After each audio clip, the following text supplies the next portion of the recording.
Le 10-12 de ce mardi 25 mars 2025 s'ouvre sur les antennes d'Info Télévision. Mesdames, Messieurs, bonjour et surtout bienvenue à cette deuxième livraison de la semaine. Eh bien, ce matin, nous allons nous intéresser au secteur de l'entrepreneuriat pour essayer de faire un constat selon lequel beaucoup d'investissements, beaucoup d'initiatives, beaucoup de projets n'aboutissent pas malgré la volonté, malgré les financements, n'est-ce pas, pour ces entrepreneurs-là. Parce que pour la plupart, ils sont jeunes. Le regard de certains experts et certains observateurs également pensent que la faute serait, n'est-ce pas, à ces investisseurs-là qui ne prennent pas la peine, mesdames et messieurs, n'est-ce pas, de choisir le meilleur secteur, le secteur rentable. Eh bien, ce matin, il sera donc question pour nous de poser la question à vous, très chers téléspectateurs, et surtout à nos experts et journalistes économistes sur le plateau. Quelles sont les clés, mais alors les bonnes clés pour un bon investissement rentable? Et pour le faire, nous avons donc prévu un panel très intéressant, mesdames et messieurs. Surtout, vous aurez des personnes habilitées à répondre à vos questions. Alors, mesdames et messieurs, comme vous le savez, après cette belle introduction, nous allons donc découvrir qui fera partie de notre panel ce matin. À ma droite, j'ai le plaisir, n'est-ce pas, d'accueillir sur le plateau notre tout premier invité, Monsieur Joseph Zambour, expert en entrepreneuriat. Bonjour et surtout bienvenue. Bonjour et merci de m'accepter sur votre plateau. C'est un plaisir de vous avoir. On est sûr avec vous qu'on pourra faire le tour justement de l'entrepreneuriat et surtout permettre à nos téléspectateurs de véritablement comprendre à quel niveau ils ont échoué, n'est-ce pas, lors du choix du domaine dans lequel ils ont tenu à se lancer. C'est un plaisir. Déjà, on le fait depuis presque une année aujourd'hui. Donc, on va continuer de faire ce qu'on fait habituellement. Super. Et juste à votre droite, nous avons un autre invité. Lui, c'est Ibrahim Maxime, également expert en entrepreneuriat. Bonjour. Bonjour Madame Andrea, bonjour à tous les copanélistes de ce matin, bonjour à tous les millions de téléspectateurs. C'est un plaisir de vous avoir parmi nous. Le plaisir est partagé. Ça va? Assez bien, merci. Le réveil, arrivé ici, ça n'a pas été facile. C'est vrai que ça n'a pas été évident ce matin, mais Dieu merci, je suis là. Voilà. Et donc, ce n'est pas terminé, le panel, il n'est pas complet. Nous avons donc également à ma gauche, celui-là qu'on ne présente plus, vous le connaissez tous, vous l'avez adopté, vous l'avez accepté, il nous vient justement de Bomiébel. C'est quelqu'un qui est très attaché à sa culture, à ses traditions, Blériot Nyemeka, consultant permanent d'Info Télévision. Bien le bonjour et surtout bienvenue. Totete nambiae, yene bilae, nangandoe. Totete namakome, yene bilae, na apendae. Totete nambiae, yene bilae, nangandoe. Totete namakome, yene bilae, na apendae. Nadube Yesu Christos, pomba munalovae. Nadube Yesu Christos, pomba munalovae. Nadube Yesu Christos, pomba munalovae. Nadube Yesu Christos. Merci. Merci, merci, alors, mais quelle entrée, Blériot Nyemeka. Petit pays dit, même parmi les frères, oui, il y a des moments de conflit, de guerre, de chamaillerie. Même parmi les amis, il y a ces moments-là. Il faut savoir rester frère, il faut savoir rester ami. C'est mon premier message de ce matin. Bonjour Viviane Andrea, je suis heureux d'être sur votre plateau. J'adresse cette joie à tous les autres médias. D'accord. Alors, Blériot Nyemeka, comme vous le savez, ce matin, on va parler d'entrepreneuriat. C'est un domaine très important parce que beaucoup de jeunes aujourd'hui estiment qu'il faudrait se lancer dans quelque chose, ne pas toujours attendre à être recruté dans la fonction publique, mais font face à beaucoup de difficultés, beaucoup d'échecs, parfois inexpliqués. Donc, ce matin, on va tenter ensemble d'expliquer ces échecs-là et de trouver justement le problème qui se cache derrière la thématique. Mais avant, n'est-ce pas, la sagesse du jour peut-être. Oui, mais je vais dire un mot. Vous savez, moi, je suis souvent charrié sur les réseaux sociaux. Il ne faut pas être sur Facebook si tu n'as pas le cardio. Ouais. Il y a un monsieur qui dit, quand on parle d'entrepreneuriat, on dit que Nyame fait quoi là? Est-ce qu'il est un entrepreneur? C'est un chercheur d'emploi, il fait quoi là? Et un autre répond, sa femme fait les fumées et lui vend le gombo. Ah bon. Bah, c'est aussi entreprendre. C'est charrié. Non, moi je suis un entrepreneur, vous voyez, et d'un certain niveau. Donc j'ai échoué plusieurs fois. J'ai fini par commencer de réussir certaines affaires. ce qui me donne une expérience pratique. Les jeunes, évidemment, comme vous l'avez dit, ont ce problème-là de la précipitation lorsque la fonction publique, qu'il ne faut même pas honorer beaucoup, hein, parce qu'avant, chez nous, quand on voulait charrier quelqu'un, on lui disait que tu n'as pas eu le concours de la fonction publique. Mais aujourd'hui, les fonctionnaires sont, entre guillemets, lorsqu'ils sont sérieux, ils sont pauvres. Il faut aller vers l'entrepreneuriat si on veut être riche. Donc je suis heureux d'être là et je vais donc donner cette sagesse du jour qui est très accolée à cette idée d'entrepreneuriat. Celui qui allume son propre feu n'a pas peur de l'obscurité des autres. Celui qui allume son propre feu n'a pas peur de l'obscurité des autres. C'est-à-dire quoi? Ça veut dire que celui qui cultive sa propre lumière intérieure, celui qui cultive ses compétences, sa vision, sa force, ne dépend pas des autres pour briller. Si vous faites un effort de devenir par vous-même quelque chose, vous n'êtes plus accroché à ce que les autres puissent vous faire tomber ou vous relever. Et vous voyez, l'entrepreneur est celui qui allume son propre feu. Tandis que le travailleur, l'employé ou le fonctionnaire est celui qui brille sous le feu allumé par d'autres. Vous voyez. On ne menace pas un entrepreneur de licenciement. C'est vrai, parce qu'il a la tête de sa propre structure. On ne le menace pas de licenciement. On ne lui coupe pas le salaire. Vous voyez. Voilà, ainsi de suite. Donc, il y a beaucoup d'avantages à allumer son propre feu. D'accord. Merci beaucoup pour la sagesse du jour. Hein. Même si on sait que parfois on a toujours besoin des autres. Hein. Un entrepreneur, par exemple, aura besoin de recruter ici. Oui, mais là, c'est vous qui faites briller les autres. Vous voyez, c'est important d'aller vers l'idée de patronat. Celui qui est sous les autres, il va toujours craindre qu'à un moment donné, vous savez, tous les employés craignent que leur patron ne tombe gravement malade, qu'il ne meure ou qu'il ne ferme. Oui, sinon on sera... Seuls les entrepreneurs... Moi, je ne crains pas que quelqu'un tombe malade. Moi, je ne crains pas. Je ne souhaite, par exemple, le boss et moi, nous sommes amis, je ne lui souhaite pas la maladie. Mais s'il ferme, je ne meurs pas. Ouais, parce que je suis entrepreneur. D'accord. Mais je ne lui souhaite pas de fermer. Voilà. Bon, nous ne le souhaitons pas. Bon, il ne fermera pas. De toute façon, Blériot Niemek, ce matin, on va donc essayer voilà, d'identifier comment choisir le bon secteur rentable. Parlons d'entrepreneuriat et on sait que le chef de l'État, Paul Biya, y met un accent particulier parce que justement, on peut voir tous les efforts qu'il consent dans ce sens-là, les moyens et les fonds qu'il met donc à disposition pour des jeunes voilà, qui souhaitent se lancer dans l'entrepreneuriat. De toutes les façons, on aura le temps d'en parler, très chers téléspectateurs. Prenons une transition et juste après, on se retrouve pour la revue de la presse. Vous nous regardez via notre page officielle Info TV Cameroun ou encore à travers votre petit écran sur la 6 ou la 317 de votre bouquet Canal 7. Merci de nous choisir entre 10h et 12h de lundi à vendredi dans le cadre de votre émission préférée Espace Miné. Alors sans plus tarder, on va aller en kiosque pour découvrir la quintessence voilà, de l'information. Qu'est-ce qu'il faut savoir ce matin?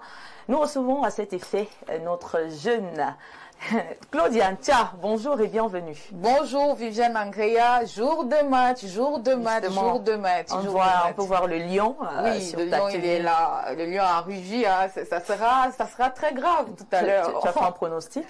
Je sais pas, Viviane, je sais qu'avec les histoires de match là, je veux pas trop mettre mes organes. C'est vrai que je suis enthousiaste, mais je veux pas mettre les organes. Tu seras quand même au stade? Je sais pas, peut-être. Parce que pour aller au stade, il faut avoir le cardio. Exactement, je ne veux pas aller m'écouler là-bas. S'il y a les phases, très souvent, on est content, on est triste. Justement. Et puis on ne sait pas véritablement comment ça va se terminer. Donc. Mais dans tous les cas, ça sera une victoire écrasante des Lions. Écrasante, je souligne le mot écrasante.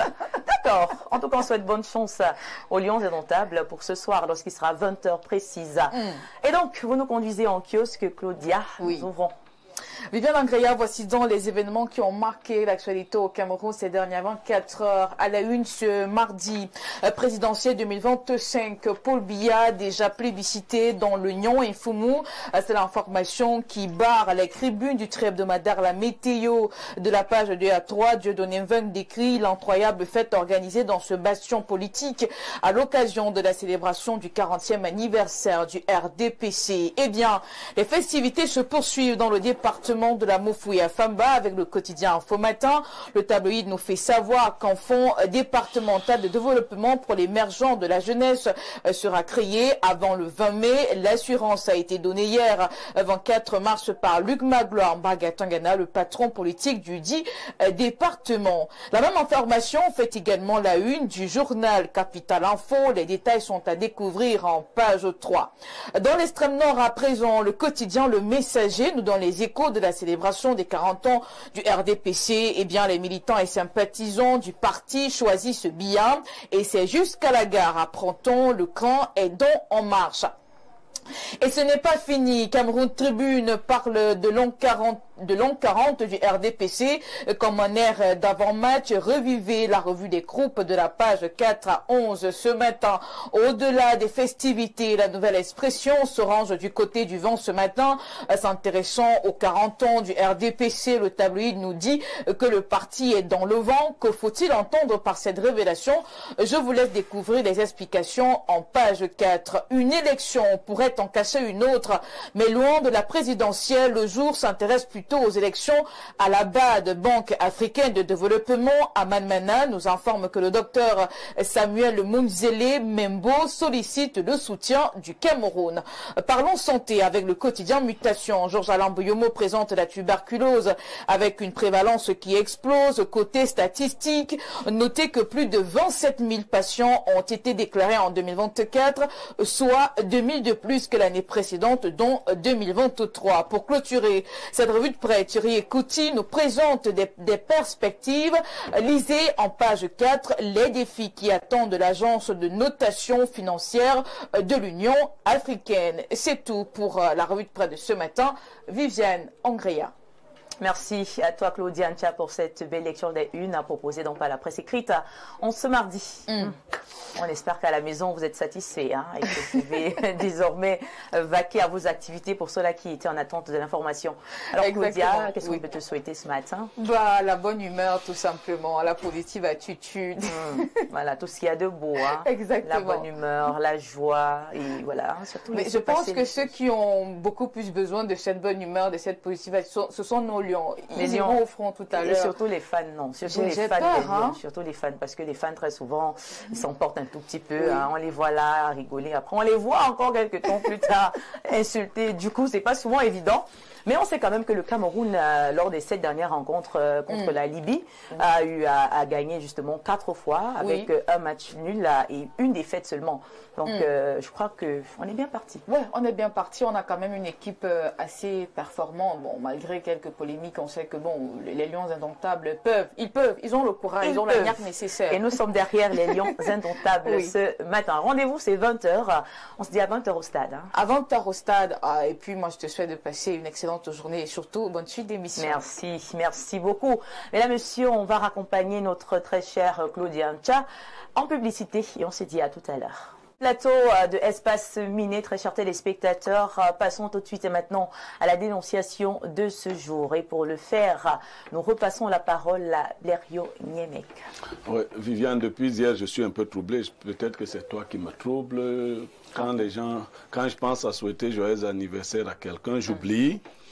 J'ai une grande sœur à moi, Madame Bala Né Ekometo Priska Ursule. Elle est la femme d'une majesté du côté des bancs. Elle a 1 an de plus aujourd'hui. C'eût été un crime de lèse-majesté que je ne lui souhaite pas joyeux anniversaire. Priska, elle est ma grande sœur et mon amie d'enfance. Priska. Oui. On va souhaiter un joyeux et heureux anniversaire. Ekometo. Ekometo. Oui. C'est le nom de monsieur, c'est Madame Ekometo. Non, ça c'est son nom. Son nom à elle-même. Madame épouse Bala. Épouse Bala. Oui, donc, voilà, joyeux anniversaire. Elle a 1 an tout de ce qu'il plus. y a de bien, te le souhaitons. Voilà. Santé, et j'ai ma fille Josepha qui est ici, qui est stagiaire ici, qui a également 1 an de plus ce matin. Votre fille? Oui. Fille. Vous mettez... Non, c'est ma... Oui, fille avec... Non, c'est... Petit F. Vous connaissez ma fille Reine? Parmi Reine. mes enfants, Reine Gognemek. Sarah Rachel. La petite? Oui, la petite, Oui, c'est sa cousine. Ah, d'accord, Voilà. ok. Donc c'est ma fille. Non, c'est la vraie fille, ça Oui, c'est sa cousine. D'accord. Donc, Joyeux anniversaire. moi, je ne cache pas les noms. Si je sors avec toi, Viviane, je dis que je sors avec toi. Je ne t'ai pas encore demandé les choses. Non, pas encore. Bon, je ne vais pas demander, je te rassure. D'accord. Tu es la complice de l'une de mes épouses. Et puis tu es mon grand frère. Voilà, donc je ne vais pas te faire ça quand même. Non, ça serait pas bien. Donc, Joyeux anniversaire également à Josepha, oh, d'accord. ce matin. Alors, la dénonciation de ce jour, elle est faite par un patron d'entreprise. Le patron d'entreprise a fait confiance à son comptable.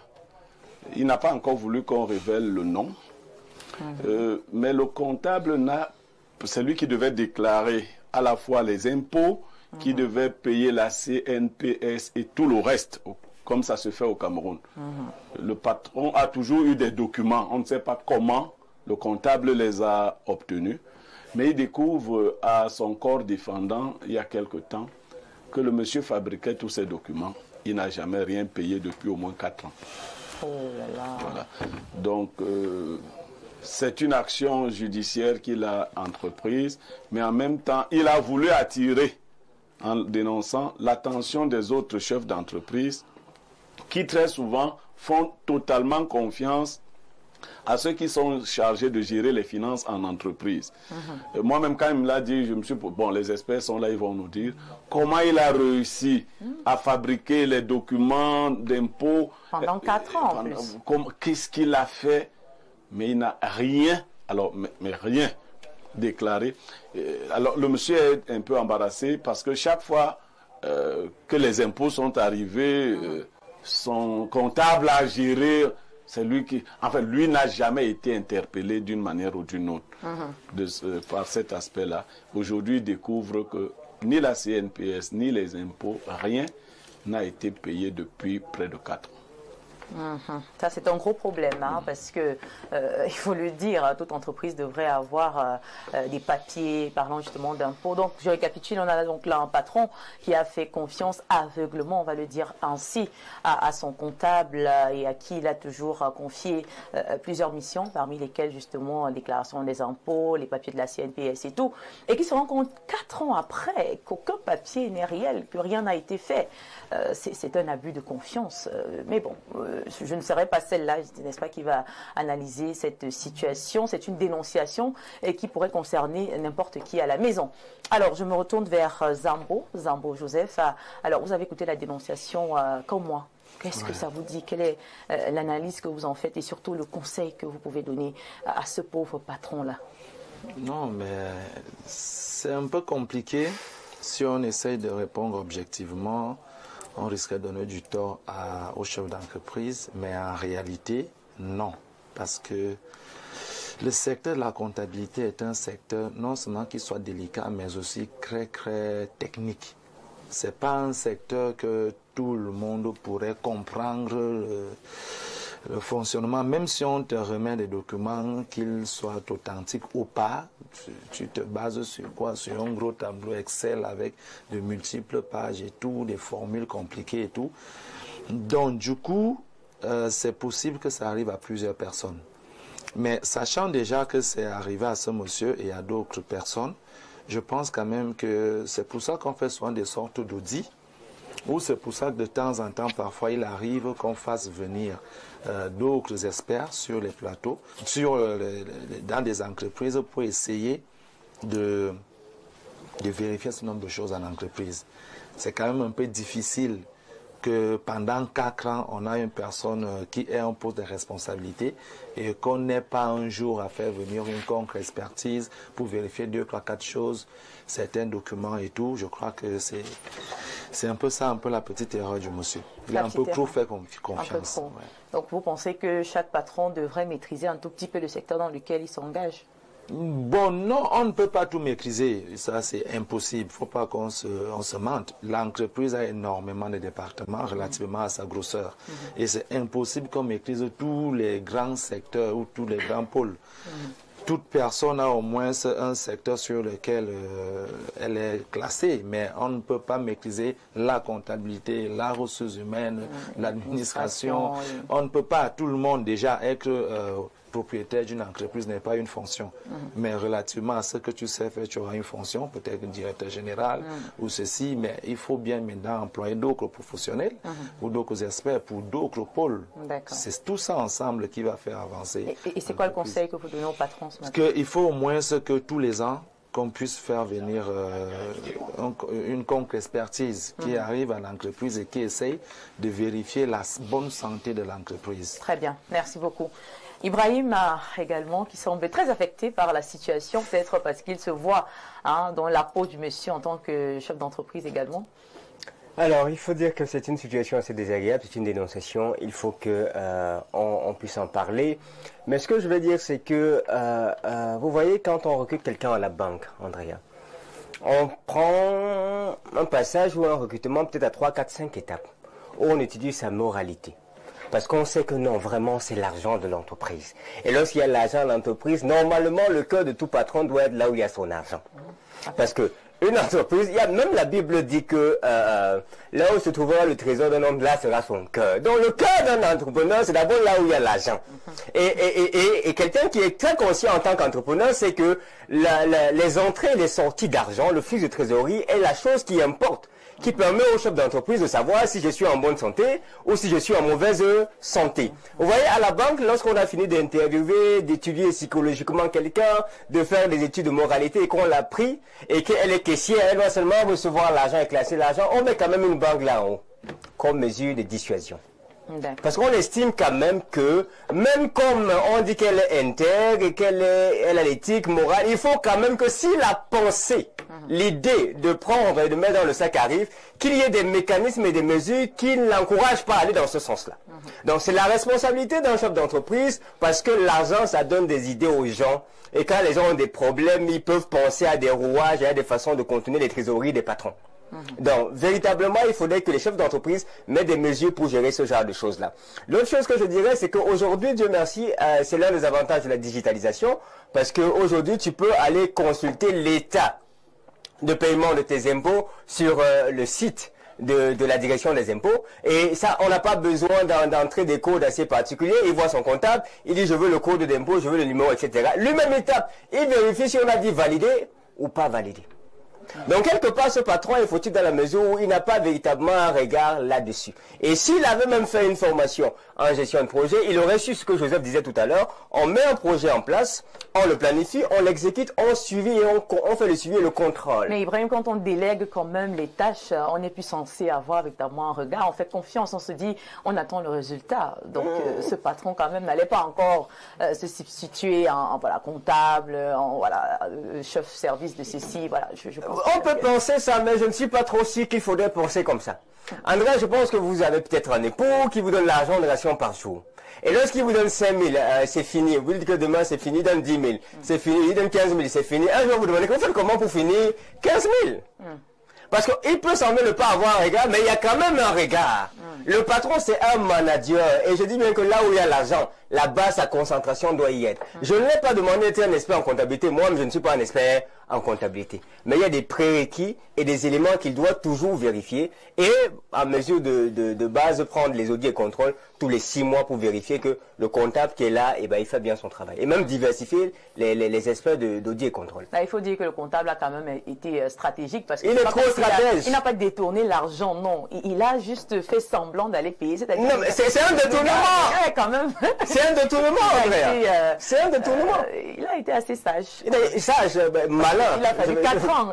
Malin. C'est-à-dire, il produit des documents. Les papiers sont là. Il duplique les choses. Il acquiert les signatures et les autorisations des inspecteurs qui arrivent. Non, lui, là, il a élaboré tout un réseau pour faire. Il y a un bon réseau, voilà.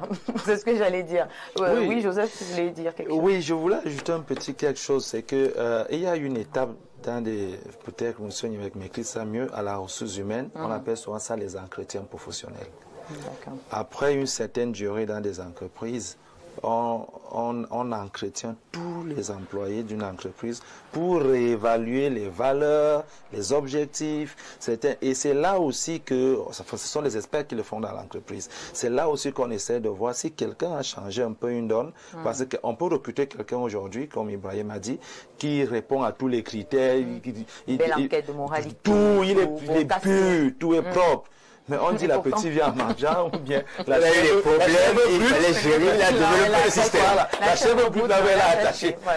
Donc du coup, les comportements peuvent se créer sur le cours de l'exécution. Maintenant, les entretiens professionnels sont donc faits à travers des experts, des psychologues et tout ça. Il y a un panel qui se fait là-dessus. Et c'est là où on essaie de réévaluer si cette personne peut encore continuer. Après quelle durée? Bon, parfois c'est tous les ans, parfois c'est tous les 2 ans. Ça dépend des entreprises. Même les 6 mois. Oui, parfois. Mais vous savez qu'il faut quand même quelque chose puisse attirer l'attention du patron, parce que si tout marche bien... Non, il y a problème. Tout peut pas marcher. D'accord, merci beaucoup. Merci pour vos avis d'experts. Et donc, on va se retourner vers Blériot Nyemeka pour son analyse. On parle quand même d'une dénonciation assez importante ce matin. Oui, mais comme vous l'avez souligné, ce qui est marrant, ce qui est grave, c'est que le monsieur produisait les documents. Et vous faisiez bien de le faire remarquer. Il faut un élément qui déclenche votre suspicion.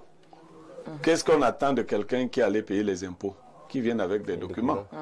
Alors, quand les documents sont là, chaque année, 4, ça fait... Quand les documents sont là, est-ce que vraiment le patron a vraiment le temps encore d'être... Bon, est-ce que tous ces patrons qui nous écoutent sont en train d'aller checker tous les voir si les documents... Et il faut qu'ils commencent à aller sur le site du ministère des impôts. Il faut qu'ils commencent. C'est pour cela qu'on dit donc...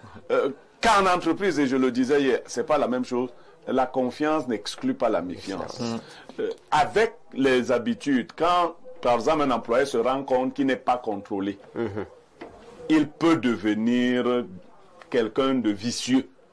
Le contrôle, même s'il n'est pas profond, doit être dissuasif. On doit annoncer des contrôles d'entreprise de temps en temps. Surtout nous les Africains. Les Camerounais, nous ne sommes pas habitués à être corrects si on n'est pas surveillé. Donc je dis à tous les autres patrons, un matin vous arrivez, vous dites, déposez tous les documents ici et faites venir les experts, on va voir ce qui se passe. Si vous le faites 1 ou 2 fois, vous voyez que vous mettez tout le monde dans la panique. C'est un peu comme un mari qui ne dit pas, qui dit toujours quand est-ce qu'il va rentrer, et un jour il rentre à l'improviste. Il ne faut pas que votre partenaire soit capable de dire que moi mon mari ne rentre jamais sans prévenir. Non, c'est pas bon. Non. Ou bien quand il m'a dit qu'il ne revient plus, il ne revient. Non, il faut savoir surprendre les gens. Tu as dit que bon, je ne reviens plus, tu reviens. Ça fait que l'autre personne ne peut pas s'installer dans les habitudes. C'est le genre de patron totalement déconnecté de son entreprise. Et la personne qui a assuré cette fonction-là a bien compris qu'il faudrait beaucoup de temps pour qu'on s'en aperçoive. Elle n'a même pas imaginé qu'on pourrait s'en apercevoir. Bon, à une occasion malheureuse, il a eu affaire à quelques agents de la CNPS et il a découvert que ce qu'on lui présentait, c'était de faux documents. Bon, on imagine comme on est au Cameroun, il y a des quartiers bizarres, des Bonamou Sadi. Peut-être qu'il est allé là-bas, on a pris les documents de quelqu'un d'autre, des originaux d'une autre entreprise. On a fait les manipulations qu'il faut faire. Mais voilà, sur le clavier, changer les noms. Parce que vous savez que de ce côté-là, même les diplômes, vous pouvez avoir. J'ai d'ailleurs l'histoire d'un monsieur qui avait déposé un dossier pour un concours chez son oncle. Il a mis le dossier, le diplôme de licence. Après vérification, son oncle l'appelle pour lui dire que non, c'est pas la licence. C'est le master qu'il faut. Il dit à son oncle, bon, j'arrive avec le master. Bon. Donc il a une sauce. Voilà. Et quelques temps après, voilà, il est arrivé avec le master. Dit que donc, moi, c'est... non, il faut vérifier. Et là, pour l'employé, je crois qu'il faut le punir le plus sévèrement possible. Parce qu'il ne met pas seulement en mal l'entreprise et son fonctionnement, il met en mal l'avenir des autres employés qui cotisaient calmement ou qui savaient qu'ils cotisaient calmement leur CNPS. Vous savez le mal que ça fait de prendre la retraite et de constater qu'il n'y a rien de ce côté-là pour vous. Donc il faut le punir très sévèrement, très sévèrement. On a donné 104 ans d'emprisonnement ferme à quelqu'un d'autre qui avait 1000 salaires. À celui-ci, je crois que 50... 2600. Oui, je crois qu'à celui-ci, 50 ans d'emprisonnement ne lui ferait pas beaucoup de mal. Oh là là. Parce que c'est un crime, en fait. Non, il ne faut pas prendre ça. C'est un crime. Vous êtes en train de tuer l'avenir d'autres personnes. Des gens travaillent, sont sûrs qu'on cotise leur argent à la CNPS. Un jour, vous allez à la retraite et vous constatez que vous n'avez rien. Et le bonhomme, lui, il a déjà disparu. Et il aurait pu partir comme ça et laisser Il aurait pu, peut-être heureusement, le prochain comptable. Mais c'est le patron qu'on allait maudire. Ouais. Voilà, et voilà Ou le un autre prochain- aspect. Le prochain comptable Oui. aurait hérité d'une situation Il aura endossé difficile. toute, Voilà. voilà, sa responsabilité. Donc, je pense que c'est également l'occasion d'attirer l'attention des patrons, des chefs d'entreprise, hein, voilà, sur ce petit laxisme qu'il y a souvent, parce que très souvent on se dit, bon, on est patron, on a recruté les bonnes personnes là où il faut, on n'a plus vraiment besoin, n'est-ce pas, de contrôler, hein, d'être derrière avec le fouet. Parce que vous êtes censé être expert, hein, vous êtes censé être de maîtriser hein, ce que vous faites. Bon, maintenant, c'est aussi ça. Parce que je pense que là, ça remet justement en question, voilà, ces patrons-là qui peut-être ne font pas dans ce qu'ils maîtrisent véritablement. Parce que voilà, si moi je suis patron de mon entreprise et que à la base peut-être j'ai fait des études en comptabilité, je saurais exactement à quel niveau on peut facilement me duper et voilà, je mettrais davantage un œil. Hein, j'ouvrirais grandement les yeux, surtout comme vous l'avez dit, hein, c'est le cœur. Donc voilà, donc on va sortir voilà. Avec, oui, mais en tout cas, je crois que c'est compliqué de dire ça comme ça, parce que je répète encore, il y a tellement de pôles dans une entreprise et une arnaque peut se produire dans n'importe lequel des pôles. Donc, vous ne pouvez pas avoir une maîtrise complète de tous les services d'une entreprise, sauf les petites entreprises ou les entreprises unipersonnelles. Mais pour certaines entreprises de cette envergure-là, déjà, au Cameroun, rarement les entreprises dépassent une année. Mais si celle-là a fait 4 ans, ça signifie que c'est une bonne entreprise et qu'elle est sérieuse et qu'elle fait sûrement ancrer des revenus. Et enfin, on ne peut pas dire à un chef d'entreprise de tout maîtriser, mais de maîtriser le minimum. Voilà. Parce qu'après, il aurait jeté un coup de main sur les papiers. Si je ne sais pas comment le papier, où il y a le... Maintenant, on va aller sur le site. On peut même vous en fournir des tonnes de documents, comme M. Emeka a dit. Vous ne pouvez, même en lisant, c'est en français, vous lisez vous ne comprenez rien. Vous ne comprenez rien. Donc, et puis, c'est pas, il y a des choses que rarement on va penser en priorité d'aller vérifier. Je n'ai pas encore contrôlé le solde de l'entreprise. On a dit qu'on a fait entrer 5 millions. Est-ce qu'il y a 5 millions? Mais j'aurais du mal à aller regarder les minimums qu'on doit mettre à la CNPS. C'est compliqué, c'est les petites. Donc la personne jouait sur des failles, quoi. Il était quand même trop fort. Hein. oui, on appelle ça les angles morts. Les angles morts. En tout cas, voilà, merci beaucoup. On a pu avoir les avis des experts sur notre plateau de notre consultant permanent. Mesdames, Messieurs, on va prendre cette fois-ci la page publicitaire et on se dit à tout de suite pour la suite. Retour sur le plateau de Espace Miné, très chers téléspectateurs. Passons tout de suite et maintenant à la dénonciation de ce jour. Et pour le faire, nous repassons la parole à Blériot Niemek. Oui, Viviane, depuis hier, je suis un peu troublé. Peut-être que c'est toi qui me trouble. Quand je pense à souhaiter joyeux anniversaire à quelqu'un, j'oublie. J'ai une grande sœur à moi, Madame Bala Né Ekometo Priska Ursule. Elle est la femme d'une majesté du côté des bancs. Elle a 1 an de plus aujourd'hui. C'eût été un crime de lèse-majesté que je ne lui souhaite pas joyeux anniversaire. Priska, elle est ma grande sœur et mon amie d'enfance. Priska. Oui. On va souhaiter un joyeux et heureux anniversaire. Ekometo. Ekometo. Oui. C'est le nom de monsieur, c'est Madame Ekometo. Non, ça c'est son nom. Madame épouse Bala. Épouse Bala. Oui, donc, voilà, joyeux anniversaire. Elle a un an tout de ce qu'il plus. y a de bien, de le souhaitons. Voilà. Santé, et j'ai ma fille Josepha qui est ici, qui est stagiaire ici, qui a également 1 an de plus ce matin. Votre fille? Oui. Fille. Vous mettez... Non, c'est ma... Oui, fille. Fille avec... Non, c'est... Petit F. Vous connaissez ma fille Reine? Parmi mes enfants, Reine Gognemek, Sarah Rachel. La petite? Oui, la petite, c'est sa cousine. Ah, d'accord, voilà. ok. Donc c'est ma fille. Non, c'est la vraie fille, ça me Oui, c'est sa cousine. D'accord. Donc, anniversaires. moi, je ne cache pas les noms. Si je sors avec toi, Viviane, je dis que je sors avec toi. Je ne t'ai pas encore demandé les choses. Non, pas encore. Bon, je ne vais pas demander, je te rassure. D'accord. Tu es la complice de l'une de mes épouses. Et puis tu es mon grand frère. Voilà, donc je ne vais pas te faire ça quand même. Non, ça serait pas bien. Donc, Joyeux anniversaire également à Joseph, hein, oh, d'accord. ce matin. Alors, la dénonciation de ce jour, elle est faite par un patron d'entreprise. Le patron d'entreprise a fait confiance à son comptable. Il n'a pas encore voulu qu'on révèle le nom, mais le comptable, c'est lui qui devait déclarer à la fois les impôts, qui devait payer la CNPS et tout le reste, comme ça se fait au Cameroun. Le patron a toujours eu des documents, on ne sait pas comment le comptable les a obtenus, mais il découvre à son corps défendant, il y a quelque temps, que le monsieur fabriquait tous ces documents. Il n'a jamais rien payé depuis au moins 4 ans. Oh là là. Voilà. Donc, c'est une action judiciaire qu'il a entreprise, mais en même temps, il a voulu attirer, en dénonçant, l'attention des autres chefs d'entreprise qui très souvent font totalement confiance à ceux qui sont chargés de gérer les finances en entreprise.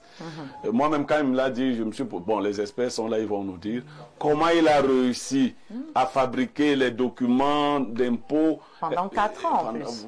Qu'est-ce qu'il a fait? Mais il n'a rien, alors, mais rien déclaré. Alors, le monsieur est un peu embarrassé parce que chaque fois que les impôts sont arrivés, son comptable a géré. C'est lui qui, enfin, lui n'a jamais été interpellé d'une manière ou d'une autre par cet aspect-là. Aujourd'hui, il découvre que ni la CNPS, ni les impôts, rien n'a été payé depuis près de 4 ans. Ça, c'est un gros problème, hein, parce que, il faut le dire, toute entreprise devrait avoir des papiers parlant justement d'impôts. Donc, je récapitule, on a donc là un patron qui a fait confiance aveuglement, on va le dire ainsi, à son comptable et à qui il a toujours confié plusieurs missions, parmi lesquelles justement la déclaration des impôts, les papiers de la CNPS et tout, et qui se rend compte 4 ans après qu'aucun papier n'est réel, que rien n'a été fait. C'est un abus de confiance. Mais bon, je ne serai pas celle-là, n'est-ce pas, qui va analyser cette situation. C'est une dénonciation et qui pourrait concerner n'importe qui à la maison. Alors, je me retourne vers Zambo Joseph. Alors, vous avez écouté la dénonciation comme moi. Qu'est-ce que ça vous dit? Quelle est l'analyse que vous en faites et surtout le conseil que vous pouvez donner à ce pauvre patron-là? Non, mais c'est un peu compliqué. Si on essaye de répondre objectivement, on risquerait de donner du tort aux chefs d'entreprise, mais en réalité, non. Parce que le secteur de la comptabilité est un secteur non seulement qui soit délicat, mais aussi très, très technique.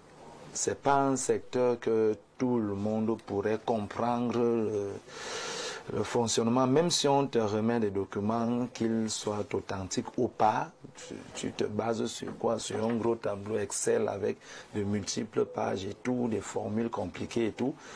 Donc du coup, c'est possible que ça arrive à plusieurs personnes. Mais sachant déjà que c'est arrivé à ce monsieur et à d'autres personnes, je pense quand même que c'est pour ça qu'on fait souvent des sortes d'audits, ou c'est pour ça que de temps en temps, parfois, il arrive qu'on fasse venir d'autres experts sur les plateaux, dans des entreprises pour essayer de vérifier ce nombre de choses en entreprise. C'est quand même un peu difficile que pendant 4 ans, on a une personne qui est en poste de responsabilité et qu'on n'ait pas un jour à faire venir une contre-expertise pour vérifier 2, 3, 4 choses, certains documents et tout. Je crois que c'est un peu ça, un peu la petite erreur du monsieur. Il a un peu trop fait confiance. Ouais. Donc vous pensez que chaque patron devrait maîtriser un tout petit peu le secteur dans lequel il s'engage? Bon, non, on ne peut pas tout maîtriser. Ça, c'est impossible. Il ne faut pas qu'on se mente. L'entreprise a énormément de départements relativement à sa grosseur. Et c'est impossible qu'on maîtrise tous les grands secteurs ou tous les grands pôles. Toute personne a au moins un secteur sur lequel elle est classée, mais on ne peut pas maîtriser la comptabilité, la ressources humaines, l'administration. On ne peut pas, tout le monde déjà, être propriétaire d'une entreprise n'est pas une fonction.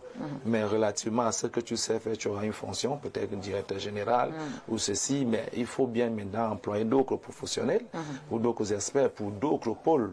C'est tout ça ensemble qui va faire avancer. Et c'est quoi le conseil que vous donnez aux patrons ce matin? Il faut au moins ce que tous les ans, qu'on puisse faire venir une contre-expertise qui arrive à l'entreprise et qui essaye de vérifier la bonne santé de l'entreprise. Très bien, merci beaucoup.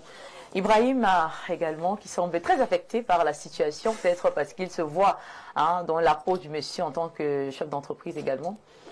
Alors, il faut dire que c'est une situation assez désagréable, c'est une dénonciation, il faut que on puisse en parler. Mais ce que je veux dire, c'est que, vous voyez, quand on recrute quelqu'un à la banque, Andrea, on prend un passage ou un recrutement peut-être à 3, 4, 5 étapes, où on étudie sa moralité. Parce qu'on sait que non, vraiment, c'est l'argent de l'entreprise. Et lorsqu'il y a l'argent de l'entreprise, normalement, le cœur de tout patron doit être là où il y a son argent. Parce que une entreprise, même la Bible dit que là où se trouvera le trésor d'un homme, là sera son cœur. Donc le cœur d'un entrepreneur, c'est d'abord là où il y a l'argent. Et quelqu'un qui est très conscient en tant qu'entrepreneur, c'est que les entrées et les sorties d'argent, le flux de trésorerie est la chose qui importe, qui permet au chef d'entreprise de savoir si je suis en bonne santé ou si je suis en mauvaise santé. Vous voyez, à la banque, lorsqu'on a fini d'interviewer, d'étudier psychologiquement quelqu'un, de faire des études de moralité et qu'on l'a pris, et qu'elle est caissière, elle doit seulement recevoir l'argent et classer l'argent, on met quand même une banque là en haut, comme mesure de dissuasion. Parce qu'on estime quand même que, même comme on dit qu'elle est intègre et elle a l'éthique morale, il faut quand même que si la pensée, l'idée de prendre et de mettre dans le sac arrive, qu'il y ait des mécanismes et des mesures qui ne l'encouragent pas à aller dans ce sens-là. Donc c'est la responsabilité d'un chef d'entreprise, parce que l'argent, ça donne des idées aux gens. Et quand les gens ont des problèmes, ils peuvent penser à des rouages et à des façons de contenir les trésoreries des patrons. Donc, véritablement, il faudrait que les chefs d'entreprise mettent des mesures pour gérer ce genre de choses-là. L'autre chose que je dirais, c'est qu'aujourd'hui, Dieu merci, c'est l'un des avantages de la digitalisation, parce qu'aujourd'hui, tu peux aller consulter l'état de paiement de tes impôts sur le site de la direction des impôts. Et ça, on n'a pas besoin d'entrer des codes assez particuliers. Il voit son comptable, il dit je veux le code d'impôt, je veux le numéro, etc. Lui-même étape, il vérifie si on a dit valider ou pas valider. Donc quelque part ce patron est fautif dans la mesure où il n'a pas véritablement un regard là-dessus. Et s'il avait même fait une formation en gestion de projet, il aurait su ce que Joseph disait tout à l'heure, on met un projet en place, on le planifie, on l'exécute, on suivi et on fait le suivi et le contrôle. Mais Ibrahim, quand on délègue quand même les tâches, on n'est plus censé avoir véritablement un regard, on fait confiance, on se dit, on attend le résultat. Donc ce patron quand même n'allait pas encore se substituer en voilà, comptable, en voilà, chef service de ceci, voilà, je pense. On peut penser ça, mais je ne suis pas trop sûr qu'il faudrait penser comme ça. André, je pense que vous avez peut-être un époux qui vous donne l'argent de ration par jour. Et lorsqu'il vous donne 5 000, c'est fini. Vous dites que demain c'est fini, il donne 10 000. C'est fini, il donne 15 000, c'est fini. Un jour vous demandez, vous faites comment pour finir 15 000 Parce qu'il peut sembler ne pas avoir un regard, mais il y a quand même un regard. Le patron, c'est un manager. Et je dis bien que là où il y a l'argent, là-bas, sa concentration doit y être. Je ne l'ai pas demandé d'être un expert en comptabilité. Moi, je ne suis pas un expert en comptabilité. Mais il y a des prérequis et des éléments qu'il doit toujours vérifier. Et, à mesure de base, prendre les audits et contrôles tous les 6 mois pour vérifier que le comptable qui est là, eh ben, il fait bien son travail. Et même diversifier les experts d'audit et contrôle. Là, il faut dire que le comptable a quand même été stratégique parce qu'il est trop stratège. Il n'a pas détourné l'argent, non. Il a juste fait semblant d'aller payer. Non, mais c'est un détournement. Quand même. C'est un détournement, Andrea. C'est un détournement. Il a été assez sage. Sage, malin. Il a fallu 4 ans. Malin. C'est-à-dire, il produit des documents, il duplique les choses, il acquiert les signatures et les autorisations des inspecteurs qui arrivent. Non, lui, là, il a élaboré tout un réseau pour faire. Il a un bon réseau, voilà. C'est ce que j'allais dire. Oui, Joseph, tu voulais dire quelque chose. Oui, je voulais ajouter un petit quelque chose. C'est que il y a une étape dans des, peut-être que monsieur avec m'écrit ça mieux, à la ressource humaine, on appelle souvent ça les entretiens professionnels. Après une certaine durée dans des entreprises, on entretient tous les employés d'une entreprise pour réévaluer les valeurs, les objectifs. Et c'est là aussi que, ce sont les experts qui le font dans l'entreprise, c'est là aussi qu'on essaie de voir si quelqu'un a changé un peu une donne. Parce qu'on peut recruter quelqu'un aujourd'hui, comme Ibrahim a dit, qui répond à tous les critères. Belle enquête de moralité. Tout, il est pur, tout est propre. Mais on dit la petite vient en mangeant ou bien la chèvre brute, il fallait gérer la développer le système. Voilà, la chèvre brute avait l'attaché. Voilà. Donc du coup, les comportements peuvent se créer sur le cours de l'exécution. Maintenant, les entretiens professionnels sont donc faits à travers des experts, des psychologues et tout. Je sais pas, il y a un panel qui se fait là-dessus. Et c'est là où on essaie de réévaluer si cette personne peut encore continuer. Après quelle durée? Bon, parfois c'est tous les ans, parfois c'est tous les 2 ans, ça dépend des entreprises. Même les 6 mois. Oui, parfois Mais vous savez qu'il faut quand même quelque chose puisse attirer l'attention du patron, parce que si tout marche bien... Non, il y a problème, tout peut pas marcher. D'accord, merci beaucoup, merci pour vos avis d'experts. Et donc on va se retourner vers Blériot Nyemeka pour son analyse. On parle quand même d'une dénonciation assez importante ce matin. Oui, mais comme vous l'avez souligné, ce qui est marrant, ce qui est grave, c'est que le monsieur produisait les documents. Et vous faisiez bien de le faire remarquer. Il faut un élément qui déclenche votre suspicion. Qu'est-ce qu'on attend de quelqu'un qui allait payer les impôts, qui vient avec des documents? Alors, quand les documents sont là, chaque année, 4, ça fait... Quand les documents sont là, est-ce que vraiment le patron a vraiment le temps encore d'être... Bon, est-ce que tous ces patrons qui nous écoutent sont en train d'aller checker tous les voir si les documents... Et il faut qu'ils commencent à aller sur le site du ministère des Impôts. Il faut qu'ils commencent. C'est pour cela qu'on dit donc, qu'en entreprise, et je le disais hier, c'est pas la même chose, la confiance n'exclut pas la méfiance. Avec les habitudes, quand par exemple un employé se rend compte qu'il n'est pas contrôlé, il peut devenir quelqu'un de vicieux. Le contrôle, même s'il n'est pas profond, doit être dissuasif. On doit annoncer des contrôles d'entreprise de temps en temps.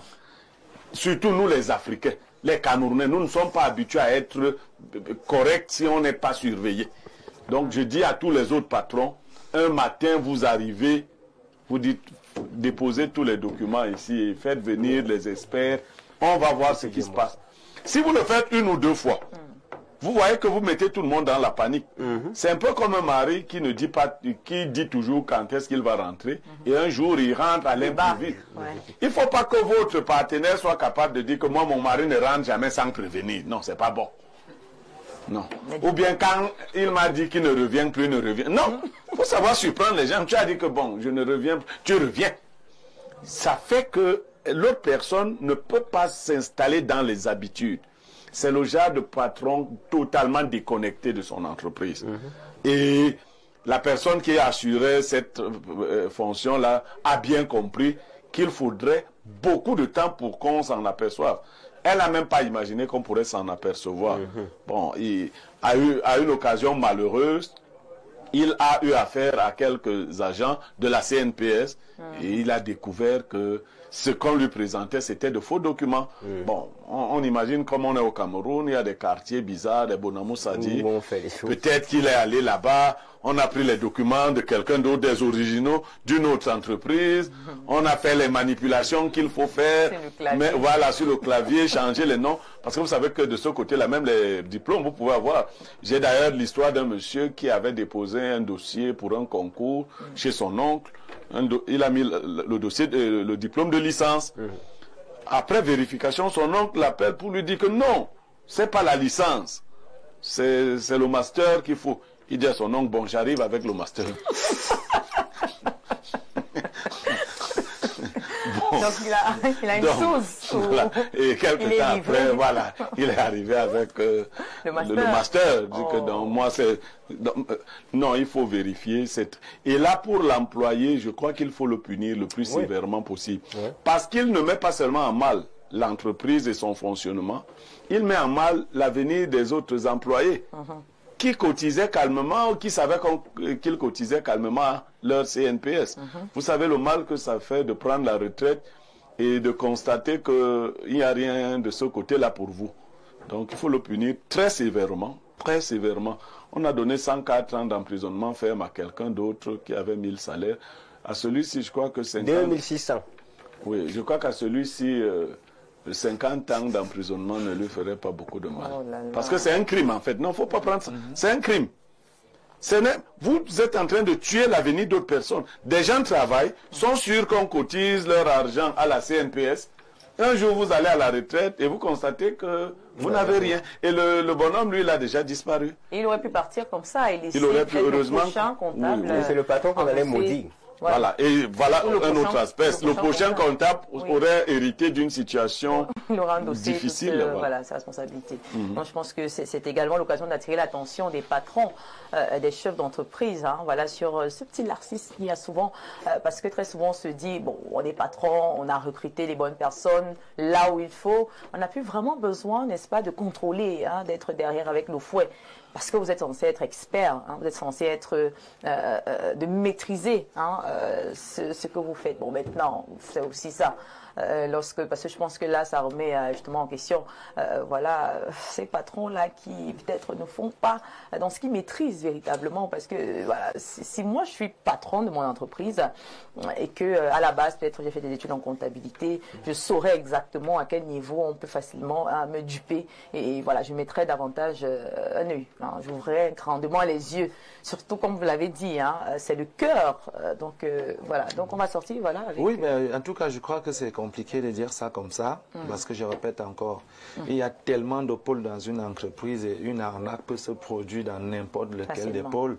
Donc, vous ne pouvez pas avoir une maîtrise complète de tous les services d'une entreprise, sauf les petites entreprises ou les entreprises unipersonnelles. Mais pour certaines entreprises de cette envergure-là, déjà, au Cameroun, rarement les entreprises dépassent une année. Mais si celle-là elle a fait 4 ans, ça signifie que c'est une bonne entreprise et qu'elle est sérieuse et qu'elle fait sûrement ancrer des revenus. Et enfin, on ne peut pas dire à un chef d'entreprise de tout maîtriser, mais de maîtriser le minimum. Voilà. Parce qu'après, il aurait jeté un coup de main sur les papiers. Si je ne sais pas comment le papier, où il y a le... Maintenant, on peut aller sur le site. On peut même vous en fournir des tonnes de documents, comme M. Emeka dit. Vous ne pouvez, même en lisant, c'est en français, vous lisez vous ne comprenez rien. Vous ne comprenez rien. Donc, et puis, c'est pas... Il y a des choses que rarement on va penser en priorité d'aller vérifier. Je n'ai pas encore contrôlé le solde de l'entreprise. On a dit qu'on a fait entrer 5 millions. Est-ce qu'il y a 5 millions? Mais j'aurais du mal à aller regarder les minimums qu'on doit mettre à la CNPS. C'est compliqué. C'est les petites. Donc la personne jouait sur des failles, quoi. Il était quand même trop fort. Hein. oui, on appelle ça les angles morts. Les angles morts. En tout cas, voilà, merci beaucoup. On a pu avoir les avis des experts sur notre plateau de notre consultant permanent. Mesdames, Messieurs, on va prendre cette fois-ci la page publicitaire et on se dit à tout de suite pour la suite.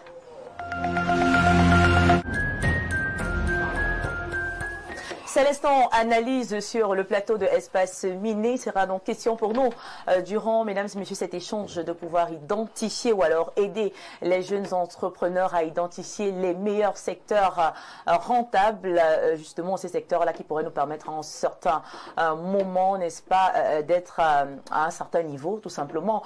Mais pour mieux le faire, il faut déjà comprendre c'est quoi entreprendre, c'est quoi l'entrepreneuriat et peut-être également qu'est-ce qu'on entend par identification des secteurs clés. Beaucoup de questions justement qui pourront nous permettre de trouver quelques solutions qui pourront aider bien sûr ceux-là qui sont dans l'entrepreneuriat. Quels sont les bons secteurs rentables, n'est-ce pas, précisément au Cameroun? Comment identifier même ces opportunités, n'est-ce pas, très chers téléspectateurs? Et peut-être quel est le commerce le plus rentable au Cameroun puisque nous sommes au Cameroun? Très chers téléspectateurs, vous aurez également l'opportunité de pouvoir interagir en même temps que nous à travers le numéro de téléphone qui affiche au bas de votre petit écran, le 692 20 94 36. Vous pouvez réagir par message normaux ou via WhatsApp également. Nous allons lire toutes vos réactions. Peut-être avant, on va prendre quelques messages déjà pour planter le décor et rassurer nos téléspectateurs que nous sommes ensemble. Alors, je pense premier message. Bonjour le plateau. Moi, dans mon entreprise, j'ai eu le même problème depuis plus de 289 millions perdus. Pour le moment, on est en justice. Il faut qu'on se méfie de nos comptables Aminou Aladi de mairie. Vous pensez que peut-être que c'était une blague, voilà. Voilà, c'est grave. Voilà. C'est très grave. De perdre 300 millions. C'est énorme quand même. C'est énorme. Parce qu'on n'est pas sûr que le comptable pourra même rembourser. Parce qu'il ne gardait pas cet argent quelque part. Pas comme ça. Donc, il y a même des gens qui disent que c'est mieux qu'il aille en prison. Quand il va sortir, il sera riche.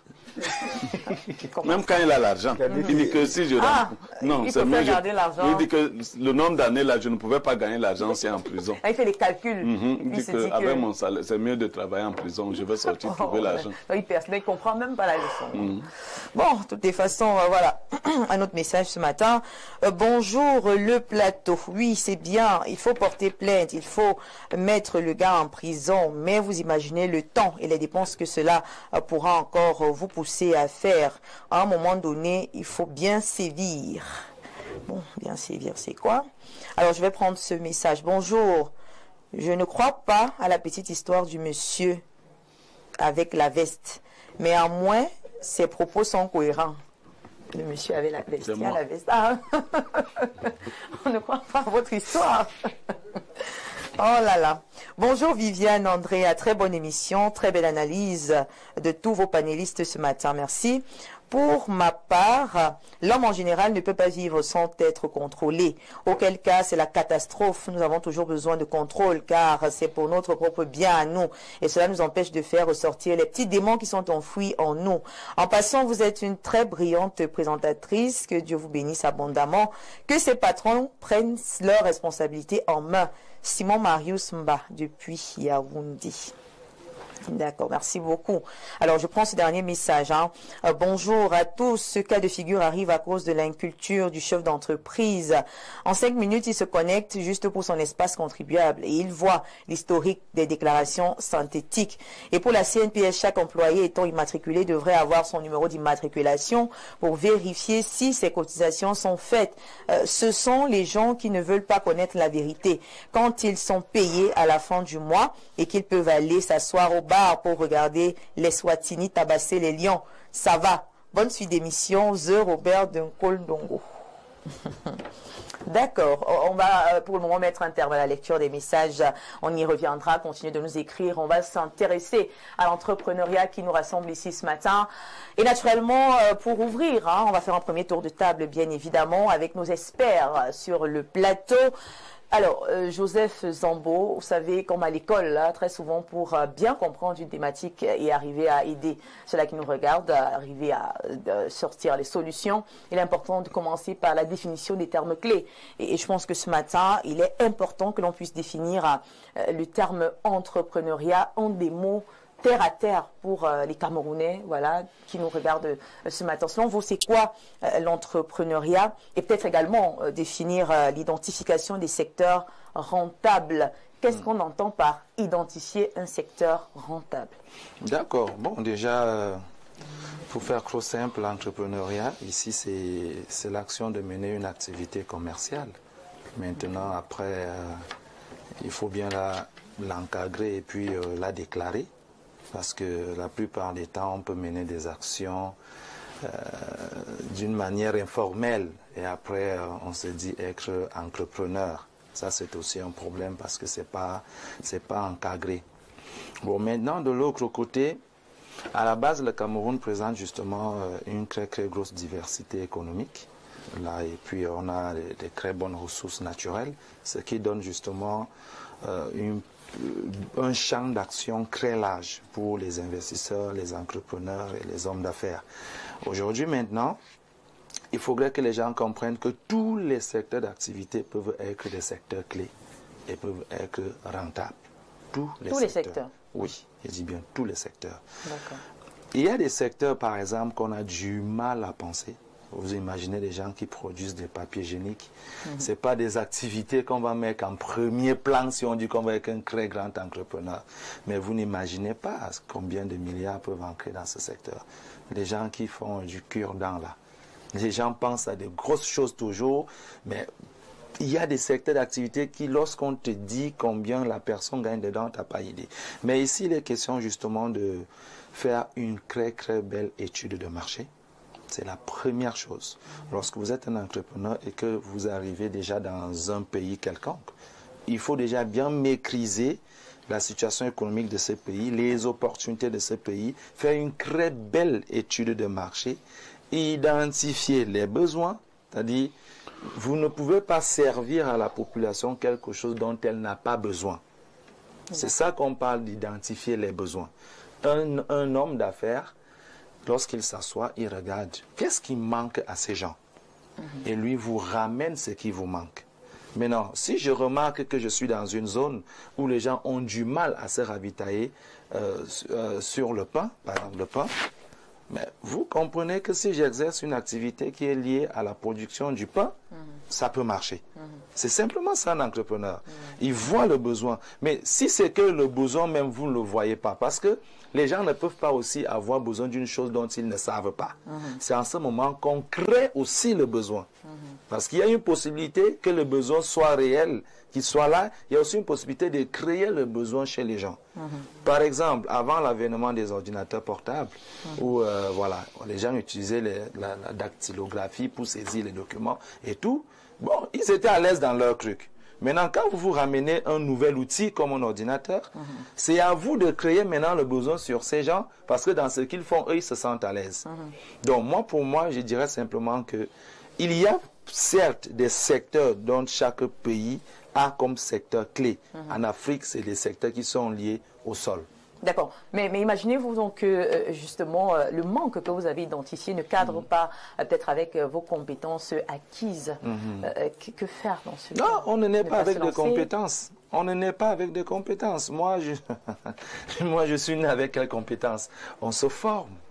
C'est la qualité première d'un entrepreneur, savoir se former. Je sais qu'il manque, je prends le cas justement par exemple de la lingerie par exemple, il y a des villages où il faut se déplacer à des très longues distances pour pouvoir acheter des vêtements pour enfants, les babouches et autres. Mais moi je me rends compte que les gens ont ce besoin-là.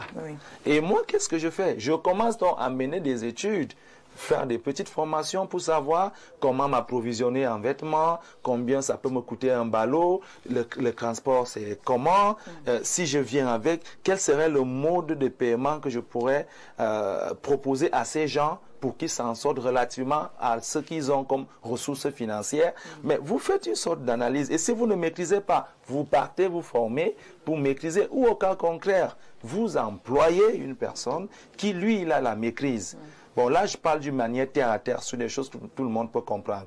Mais si on parle d'entrepreneuriat, c'est-à-dire qu'on est sous le joug d'une entreprise, d'une association ou une organisation. En ce moment, il faut identifier dans la chose. Quand on l'a identifié, on cherche maintenant tous les éléments qui peuvent nous amener à porter dans le projet.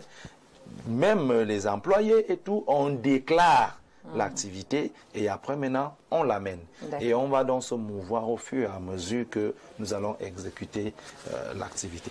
D'accord, merci beaucoup à Joseph Zambo pour votre premier point de vue. Alors, on a également notre expert, Monsieur Ibrahim Maxime, qui est avec nous ce matin. Alors, on va peut-être s'intéresser, tant soit peu, n'est-ce pas, au deuxième terme, l'identification des secteurs rentables. Parce que beaucoup ne savent pas véritablement comment choisir le bon secteur rentable. La plupart, justement, essayent de se dire qu'est-ce que j'aime faire, qu'est-ce que je sais faire, qu'est-ce que mon ami a fait et ça a marché. Et donc, moi aussi, je peux me lancer dans ça parce que j'ai aussi de l'argent en ce moment. Du coup, quelles sont les choses à prendre en compte pour pouvoir se lancer dans un secteur quelconque? D'accord, merci Andrea pour la question.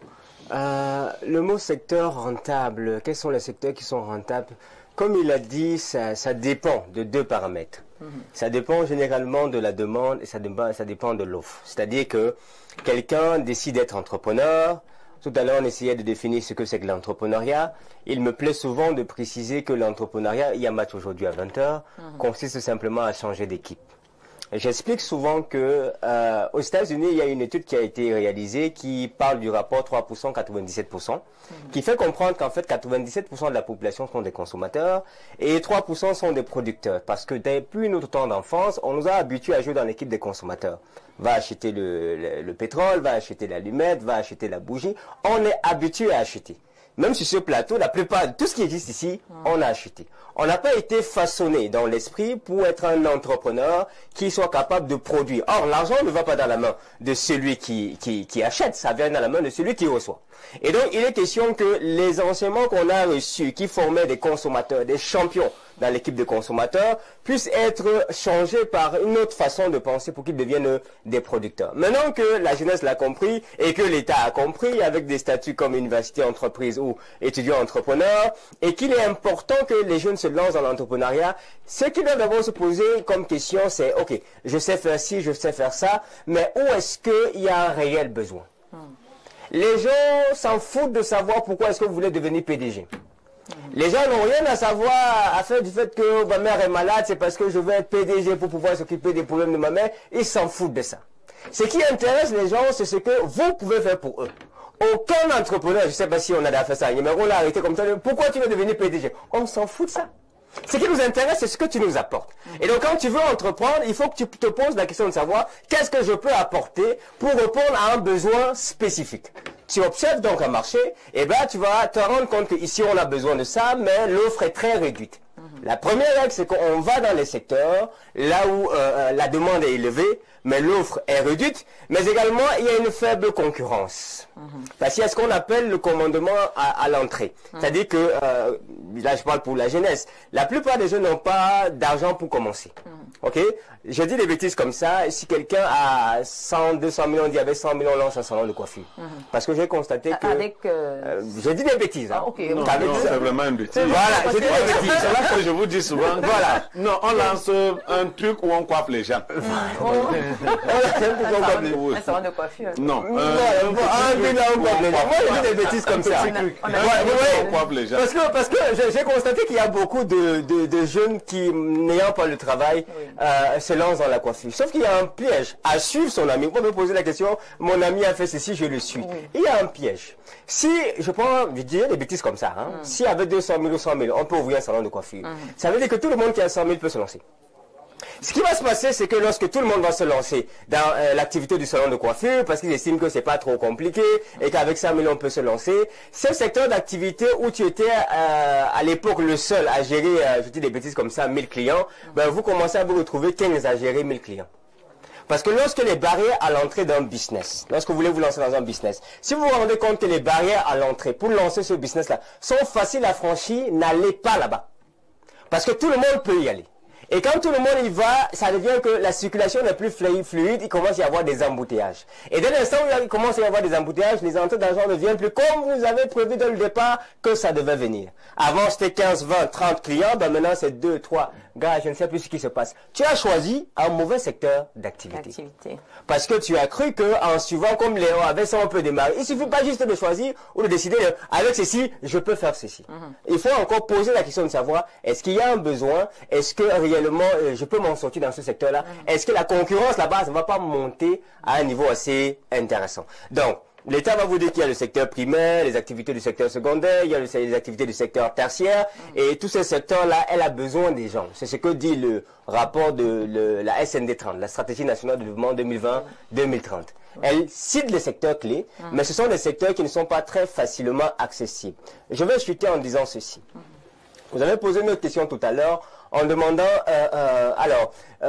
vous êtes journaliste et puis maintenant, est-ce que vous allez vous lancer dans l'agriculture? Est-ce que vous connaissez... Si vous n'avez pas les compétences, si vous n'avez pas les compétences, vous n'avez pas pris ça à l'école, vous n'avez pas précédemment eu un poste dans le secteur, et puis vous venez vous lancer juste parce que là, il y a un manque, parce que vous avez identifié un problème. Est-ce que c'est pas un piège également? Piège, si c'est le secteur là qui est ouvert et qui est rentable, je vous y encourage. Mais je vous encourage en vous rassurant et en vous demandant d'aller vous former au préalable. Un chef d'entreprise a minimum 3 familles de compétences. S'il n'a pas ça, il va lire. D'accord. Les premières familles de compétences, c'est ce qu'on appelle les compétences techniques. C'est-à-dire que c'est des compétences qui sont liées au corps du métier que tu fais. Tu ne peux pas me dire que tu es chef de projet, tu ne connais pas élaborer un plan de développement ou une stratégie de développement de projet, ou élaborer un calendrier de projet. Tu ne peux pas me dire que tu ne sais pas faire ça. Tu peux pas me dire que tu es journaliste et puis que tu ne sais pas faire un reportage. Ça ne sonne pas.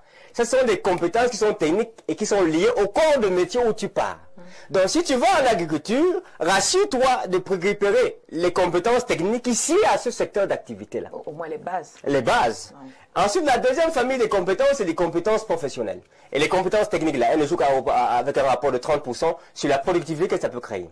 Les compétences professionnelles, c'est des gens, malheureusement, au Cameroun, on n'est pas trop professionnels. On a parfois des génies qui sont très bons, qui font un très bon boulot, mais qui ne sont pas professionnels du tout. Des gens qui n'aiment jamais rédiger le rapport ou envoyer les rapports. Les gens qui n'arrivent pas à l'heure, ils sont très forts, mais ils ne sont pas professionnels. Et pour s'en sortir, il faut développer un certain niveau de professionnalisme. Et ça ne joue qu'à hauteur de 30% pour la réalisation de votre vision. Et maintenant, il y a un dernier type de compétences qu'on appelle les compétences interpersonnelles. Là-bas, on retrouve le leadership, l'écoute, la communication, l'éthique, le savoir, la négociation, etc. Si vous n'avez pas ces habilités-là, formez-vous dans ce secteur avant de commencer. C'était mon conseil. D'accord, il faut se former dans un secteur avant de commencer si on n'a pas, n'est-ce pas, les capacités requises. Maintenant, justement, est-ce qu'il n'y a pas moyen de contourner cela? Est-ce qu'il faut automatiquement, est-ce que c'est capital, n'est-ce pas, voilà, mesdames et messieurs, d'identifier les secteurs rentables avant, n'est-ce pas, de se lancer? Est-ce qu'il n'y a pas moyen de se dire à un moment donné, ben voilà, j'ai peut-être ma mère, j'ai peut-être mon père qui a fait dans ce secteur et qui pourra tout simplement m'appuyer, m'encadrer dans ce domaine. Je me retourne donc là vers Blériot Nyeme, qui également est un chef d'entreprise, un grand entrepreneur, on va le dire comme ça, même si aujourd'hui il est là dans le cadre justement dans sa casquette, on va le dire ainsi, de consultant. Blériot Nyeme, on parle d'entrepreneuriat ce matin. Alors, c'est vrai que c'est un champ assez large, mais la question que moi je me pose, voilà, à votre niveau, c'est de savoir, est-ce que c'est capital donc de toujours prendre la peine d'identifier d'abord? Ou alors on peut se dire, j'ai de l'argent, j'aime faire ceci, je suis passionné par ceci, je me lance, la passion va me guider et la passion m'aidera à atteindre le sommet. Ok, les risques que peut prendre le pauvre qui n'a pas d'autre soutien ne sont pas les mêmes risques que peut prendre un enfant de bourse qui veut juste se faire plaisir. Je veux dire que vous pouvez prendre ce genre de risque, de dire je vais commencer, on verra ce que ça va donner. Si vous avez d'autres ressources qui pourraient vous aider le moment venu. Si vous êtes financé par quelqu'un, d'ailleurs, ceux qui sont souvent poussés par d'autres pour faire de l'entrepreneuriat aiment prendre des risques inconsidérés. Mais si vous comptez sur vos efforts personnels, je parle de l'analyse d'Ibrahim, je dis on peut aller dans un secteur facile, mais il faut y aller avec l'idée de ne pas y durer. Vous comprenez? Lorsque je lance l'activité de forage en Vogada, il y a un grave problème d'eau. Mais je sais déjà que, le problème va être résolu. L'État ne peut pas laisser tout Yaoundé sans eau. Et surtout un quartier cru. Donc ça va s'arrêter. À l'époque, le forage donnait 30 000 la journée dans le secteur. Si tu budgétises, si j'avais budgétisé ça en me disant que non, j'aurais 30 000 tous les jours, aujourd'hui, le même forage au même lieu donne 850. Il n'a pas été déplacé. La demande a été résorbée autrement. Mais qu'est-ce que j'ai fait? C'est que je me suis dit que cet argent-là devait créer une autre activité le moment venu. Exactement. Qui allait suppléer. Parce qu'il faut donc savoir, si vous lancez le premier un salon de coiffure ou la vente des beignets, vous voyez que ça marche facilement. Sachez que quelqu'un d'autre aura l'idée de lancer un salon de coiffure, une vente de beignets dans le même secteur. Dans le même, pas peut-être. C'est pour ça qu'il y a souvent la sorcellerie. Tu viens dire, tu as versé les remèdes devant mon commerce. Non. Ça, et peut-être le second qui viendra après vous sera quelqu'un qui venait de manger les beignets chez vous, qui a vu quelques insuffisances qu'il va améliorer dans sa vente de beignets et ainsi il va vous prendre une bonne partie de la clientèle. Vous devez non seulement vous améliorer en termes de qualité de service, mais vous devez prévoir de sortir d'une activité lorsqu'elle devient encombrée. Sortir. Oui, c'est-à-dire que c'est ça la mutation. Aujourd'hui, j'ai une boutique. Pas fermée, mais peut-être changer d'activité. Non, vous la laissez progressivement, elle ne devient plus votre activité principale. Mais les ressources qu'elle a pu vous donner dans un temps donné, vous perdez. Parce que si vous insistez dans cette activité, vous allez rouler. Il faut donc être capable de migrer.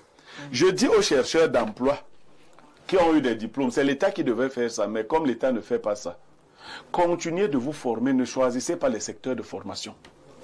C'est-à-dire que si vous avez fini l'école, ou vous avez obtenu une licence en LMF, vous voyez un type qui forme dans la fabrication des hannetons, allez faire. Allez faire. Vous voyez, vous êtes rendu compte que votre niveau en anglais était très faible, allez vous former en anglais. Même si pour le moment, vous n'avez pas dit. Vous ne savez même pas ce que vous allez faire de cet anglais-là. Vous ne savez pas conduire. Ce qui est une catastrophe. Regardez comment les Africains, les Camerounais, nous sommes attardés. En Europe, 17 ans, 18 ans au plus tard, tout le monde doit conduire. En Afrique, vous savez ce qu'on vous dit? Non. Moi, ma voiture, là, viendra d'où? Pour que je conduise.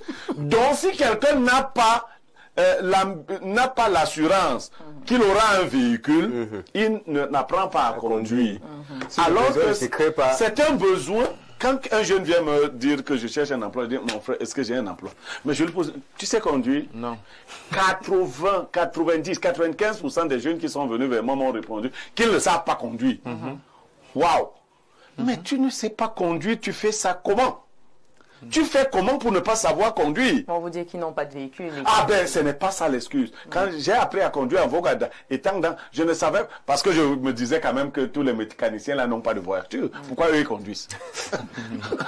Pourquoi ils conduisent? Peut-être parce qu'ils font dans... voilà, non, je me suis dit que mon temps libre, j'ai commencé déjà par...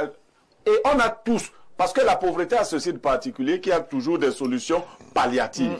Dans les conditions de pauvreté, un ami accepte de vous dire que mets juste le carburant, je t'enseigne la conduite. Il faut se former sans cesse.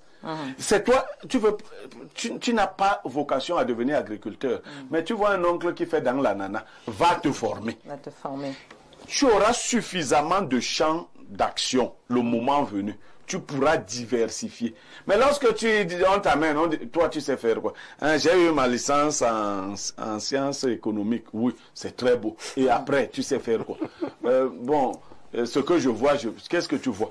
Non, tu ne verras pas. Je ne vois pas. Alors, il faut, pour être donc capable de découvrir même des secteurs porteurs. Je vous ai dit quelque chose en passant comme ça, vous n'avez pas prêté. J'ai parlé des hannetons. Mais c'est passé. Mais je parle de quelque chose que je connais. Le jeune lui va dire, les hannetons même c'est quoi? Le FOS. C'est le FOS. Est-ce que vous savez que vous démarrez donc avec un 200 000 une activité de FOS? Vous savez combien coûte le kilo de FOS actuellement? Vous qui êtes une bonne... Le FOS, c'est le verbe là. C'est 10 000. Peut-être 10 000.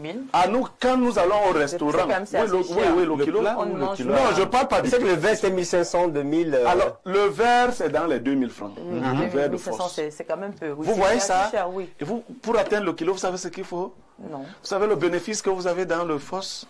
Vous ne pouvez même pas imaginer. Quelqu'un a 200 000 francs, il mène l'activité de FOS et il fait de 100 000 francs de bénéfice par mois. Vous pensez c'est peu d'argent? Non, mais c'est pas peu.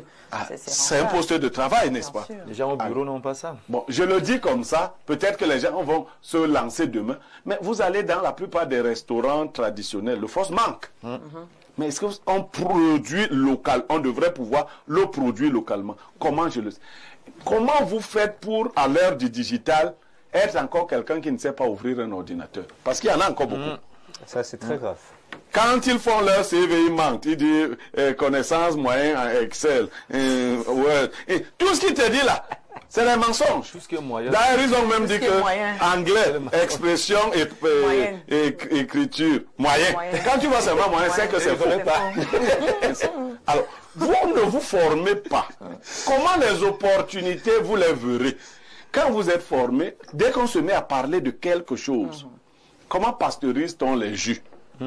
Vous allez dans le secteur où je suis, l'ananas. La plupart de ceux qui font l'ananas veulent le vendre en fruits. Mais est-ce qu'il est plus rentable vendu en fruits que plutôt vendu? Non. Alors, autre chose, je sors par là, Viviane Andrea. Hier, nos parents plantaient, ils cultivaient, par exemple, on cultive l'ananas, on attend, on cultive en mars, avril, on attend. Un jour, ça va donner. Aujourd'hui, nous mettons des produits qui sont des formes d'engrais, mais nous faisons autre chose dans l'ananas, on appelle l'hormonage. La particularité avec l'hormonage, c'est que l'hormonage détermine la période à laquelle tu vas récolter les fruits. Et c'est toi-même qui décides donc à quel moment tu hormones tes fruits, parce que tu as regardé le climat. Pourquoi récolter l'ananas quand c'est la période des pluies? C'est bête. Les gens n'ont... Calcule la période du ramadan comme maintenant. Les frères musulmans, tu vas voir que c'est des camions et des camions qui vont dans le nord, ainsi de suite. Calcule les périodes de chaleur. Donc, toutes ces choses-là, vous voyez que l'entrepreneuriat demande aussi l'intelligence des situations. Exactement. Donc voilà, l'entrepreneuriat demande aussi l'intelligence des situations. Il faut donc se faire former, voilà, dans plusieurs domaines, même si on n'a pas encore d'issue, même si on ne voit pas où est-ce que cela pourra nous mener dans le futur. Il faut accumuler les compétences, ne sait-on jamais. Maintenant, à côté, il faut se dire, voilà, d'autres n'ayant pas de moyens, même pour se former, voudraient peut-être passer par des petits sondages, rencontrer des experts, se faire accompagner tout simplement. Est-ce que cela ne peut pas quand même aider déjà un entrepreneur à se lancer? Non, au Cameroun, personne ne va apprendre. Tout le monde veut travailler. Tout le monde veut travailler. Oui, oui. Moi, j'ai personnellement reçu des centaines de jeunes dans mon entreprise et la plupart qui viennent, c'est pour me demander du travail. Et la meilleure question, c'est qu'est-ce que tu sais faire? Et voilà, master 2 en histoire, géographie. Je refuse pas, c'est très important d'avoir les diplômes. Moi, on ne peut pas vous employer sans les diplômes. Mais c'est aussi un problème, non, au niveau des choix déjà des filières, parce qu'on est peut-être mal orienté dès la base. Il y a quelque chose, moi je connais cette partie parce que j'ai aussi une société dans le voyage. Il y a ce qu'on appelle le projet d'études et ce qu'on appelle le projet professionnel. Ça, c'est pour parler des choix des filières. Lorsque tu maîtrises ton projet professionnel, tu ajustes ton projet d'études. On ne choisit pas une filière pour choisir. Moi, personnellement, j'ai fait des études d'électricité pour faire plaisir à mon papa parce qu'il voulait un fils ingénieur. Mais ça ne m'aide en rien parce que je n'ai jamais été passionné. Tu n'as pas voulu développer... Non, sur les questions des filières, comme je suis sur le plateau, je préfère... J'ai souvent entendu des choses sur les filières. Toutes les filières en fac se valent. On va à l'université camerounaise pour la fonction publique en premier. Toutes les filières en fac se valent. Et là, je parle d'autorité. Quand on lance le concours de l'EMIA, on veut une licence, que ce soit en géographie, en histoire, en philosophie. On veut juste niveau licence. Pareil, à l'ENAM, en dehors de la filière de la magistrature, l'ENAM accueille toutes les autres licences en géographie à l'université. L'école de police, pour être commissaire de police, c'est avoir une licence. On ne dit pas qu'avoir une licence en tel. Je veux dire que pour la plupart des concours, les licences se valent. Ce n'est pas là le problème. Maintenant, quand vous allez à l'école normale, ça commence à spécifier. Ce qu'il faut dire, c'est que lorsqu'on a fini de faire une filière, tout le monde a des problèmes. Les gars qui font droit, tous calculaient l'ENAM, non? Mais ce qu'ils n'avaient pas eu comme idée, c'est qu'ils ne seraient pas les seuls à faire le concours de l'ENAM. C'est-à-dire Ngouaikele viendrait faire l'ENAM. J'ai plein de camarades de philosophie qui sont sous-préfets et autres. Moi, aujourd'hui. Alors, ceux qui sont allés en droit se disant que l'ENAM leur était réservé, n'ont pas vu le nombre de places qui étaient limitées à l'ENAM. Le nombre de candidats. Il faut dire que le vrai problème du Cameroun, c'est qu'il y a une grosse production de diplômés qui est en inadéquation avec les places disponibles. Quelles que soient les filières que vous choisissez, l'État du Cameroun ne pourra pas vous donner de l'emploi. On a 300 à 350 000 fonctionnaires. Aujourd'hui, nous tendons déjà vers 1 million d'étudiants. Oui, 1 million d'étudiants. Ça veut dire que même si vous tous... Il n'y a pas équilibre. D'accord. Alors, on va prendre quelques messages, si vous le voulez bien, très chers panélistes. On reviendra avec vous. Alors, bonjour à vous sur le plateau. Très bonne émission. J'ai une question, s'il vous plaît. Est-ce qu'avoir des motos en circulation fait partie de l'entrepreneuriat? Merci. Omer à Beaumont. Si, bien sûr. C'est lui le Lazan, non? Mais c'est même un entrepreneur. C'est un entrepreneur dans les logistiques et transports. Il faut maintenant... Il a même plus d'argent qu'un fonctionnaire. Il doit maintenant bien s'organiser. Comment il recrute ses mototaximans, comment il les encadre, comment il perçoit son salaire. Il doit avoir de l'énergie. Parce que pour aller attendre les mototaximans, là, il doit venir faire le versement. Ce n'est pas facile. Pour leur dire de garer la moto, parce qu'il va toujours te dire que venir garer chez toi là-bas, c'est dur le matin, c'est loin pour revenir prendre. Alors qu'il donne ta moto à quelqu'un d'autre pour toute la nuit. Donc, il y a le relais. Voilà. Tu vois, c'est un travail. J'ai rencontré une dame qui a les taxis, qui est devenue folle. Parce qu'elle cherche ses taximans dans la ville. Donc c'est pas évident. Je voudrais peut-être aussi ajouter, c'est pas simplement parce que tu as acheté des motos que tu les mets en circulation que c'est déjà une activité entrepreneuriale. Il faut l'encadrer, il faut déclarer ça. Comme Ibrahim a dit, c'est une activité qui entre dans le transport. Donc, il faut mettre en place une entreprise de transport. Et puis, justement, vous avez parlé d'études de marché. Est-ce que, justement, vous avez vos motos? Vous avez besoin d'aller d'abord faire une étude de marché? Non, je ne suis plus à ce niveau. Je ne suis plus à ce niveau. Je dis juste que quand on parle, quand on parle d'une activité entrepreneuriale, c'est qu'au-delà du fait d'exécuter, il faut aussi l'encadrer. Ça signifie qu'il faut déclarer. Parce que si une activité n'est pas déclarée, elle n'est pas une activité entrepreneuriale. Il faut qu'elle soit, c'est l'étape sine qua non, il faut que ce soit déclaré avec un statut juridique. C'est là où c'est déjà une entreprise. Mais du moment où tu as tes 10 motos, tu les mets dehors là, vous faites vos choses là, c'est pas encore une activité entrepreneuriale. D'accord, on a Ibrahim. Oui, est-ce que vraiment il faut une étude de marché pour les motos? Oui. Oui. Je dis bien oui. Et il a dit encore oui. Oui, 3 fois oui. 3 fois oui même. C'est-à-dire qu'il y a tellement de gens qui ne font qu'acheter les motos. Même les taxis, si quelqu'un s'arrêtait un instant pour regarder le secteur des motos-taximans. Si la livraison, le versement c'est 4 000 ou 3 500, 5 000 la journée. Quelque chose, 5 600 et 5 000 la journée. Ça dépend de l'état de la moto. Voilà, donc supposons que c'est une bonne moto, il vient de se lancer, d'acheter ses motos, il a au moins 150 000 francs le mois, en restant chez lui. Mais maintenant, est-ce qu'il ne peut pas essayer de se différencier de la masse qui achète la moto, qui se tient au carrefour là, et qui attend les 100 francs? Si moi j'étais un motoman, j'allais par exemple ouvrir, ou si j'ai des motos, j'allais ouvrir une entreprise qui font dans la logistique ou le déplacement. Dans la ville de Douala, j'y étais il y a pas 72 heures, mais pour quitter d'un point A à un point B, la moto circule. Le taxi, je suis calé sur place pendant 3 heures. Si j'ai besoin de livrer un repas, c'est la moto qui circule. Je peux donc ouvrir, acheter des motos, aller m'entendre avec des entreprises qui font dans la livraison des produits et être leur homme de livraison. Je peux acheter des motos et me dire, bon, comme il y a un problème d'insécurité aujourd'hui, comme il y a un problème d'embouteillage, parce qu'il n'y a pas assez de routes, il y a de plus en plus de véhicules, même les parents ont du mal à amener leurs enfants à l'école, mais ils ne peuvent pas simplement prendre leur enfant et donner un motoband comme ça. Il faut au moins qu'ils connaissent le monsieur en question, qui a un ensemble de préliminaires, qui l'encourage à dire que bon, c'est toi qui viens prendre mes enfants le matin et tu les emmènes le soir, à la fin du mois tu as 25-30 000. Il signe peut-être il signe comme ça. Et là comme ça il travaille avec des parents d'élèves, il travaille avec des entreprises, il travaille avec des sociétés qui livrent ou déposent simplement des courriers et il a l'argent. D'accord. Ok, on va prendre un autre message si vous le voulez bien. Vraiment Viviane, Andrea, votre panel de ce matin, c'est du haut niveau. Chapeau. Pour ma part, j'ai une licence en sciences politiques. J'ai été formée en assurance et j'ai un diplôme en secrétariat. Dans n'importe quelle entreprise où je travaille, lorsque je passe l'entretien, je dis toujours à mes patrons que mon but, c'est d'ouvrir ma propre structure plus tard.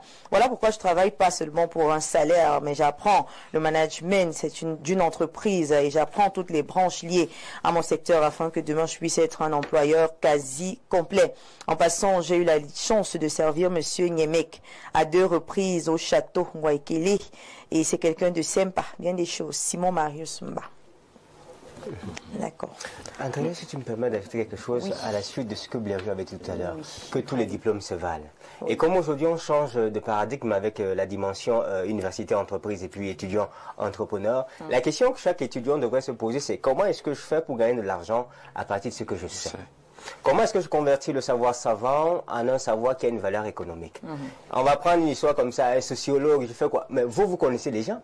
Un sociologue, il étudie le comportement de la société, il observe les tendances, il fait des veilles, il est à mesure de proposer un discours à un politicien qui va frapper la masse.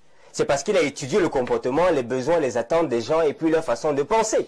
Leur donner le temps qu'ils doivent employer, les mots qui vont faire en sorte que son discours commence à jaser et que tout le monde... C'est les sociologues qui font ça. On est à une ère électorale où des députés et des sous-préfets, ils veulent faire des discours. Il y a tellement d'opportunités. Je reste convaincu que dès l'instant où chacun parvient à répondre à la question de savoir comment est-ce que je peux gagner de l'argent avec ce que je sais, il trouvera une issue. Magnifique. Alors, on prend notre message pour la suite. Bonjour à vous sur le plateau. Identifier les secteurs d'activité et rentables au Cameroun nécessite une analyse des besoins locaux. Message supprimé pendant que je suis en pleine lecture. D'accord, un autre message ce matin. Bonjour, pour identifier les secteurs rentables au Cameroun, cibler des besoins essentiels, par exemple dans l'agroalimentaire, une unité de transformation de manioc en gari où une production de jus naturel peut être lucrative. Dans l'énergie renouvelable, l'installation des kits solaires en zone rurale offre un fort potentiel. Le numérique et la fintech sont en plein essor avec des opportunités dans le e-commerce. commerce ou les solutions de microcrédit mobile. Le BTP et l'immobilier restent attractifs avec la construction de logements sociaux ou des services de rénovation.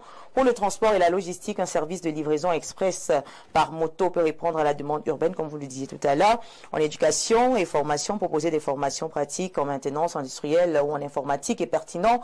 Côté santé et bien-être, une clinique mobile pour des zones enclavées est une solution rentable. Enfin, le tourisme et les loisirs peuvent être développés et organisant des circuits vers des nombreux sites naturels du Cameroun. Chaque projet doit s'appuyer sur une étude de marché, une analyse concurrentielle et un modèle économique viable.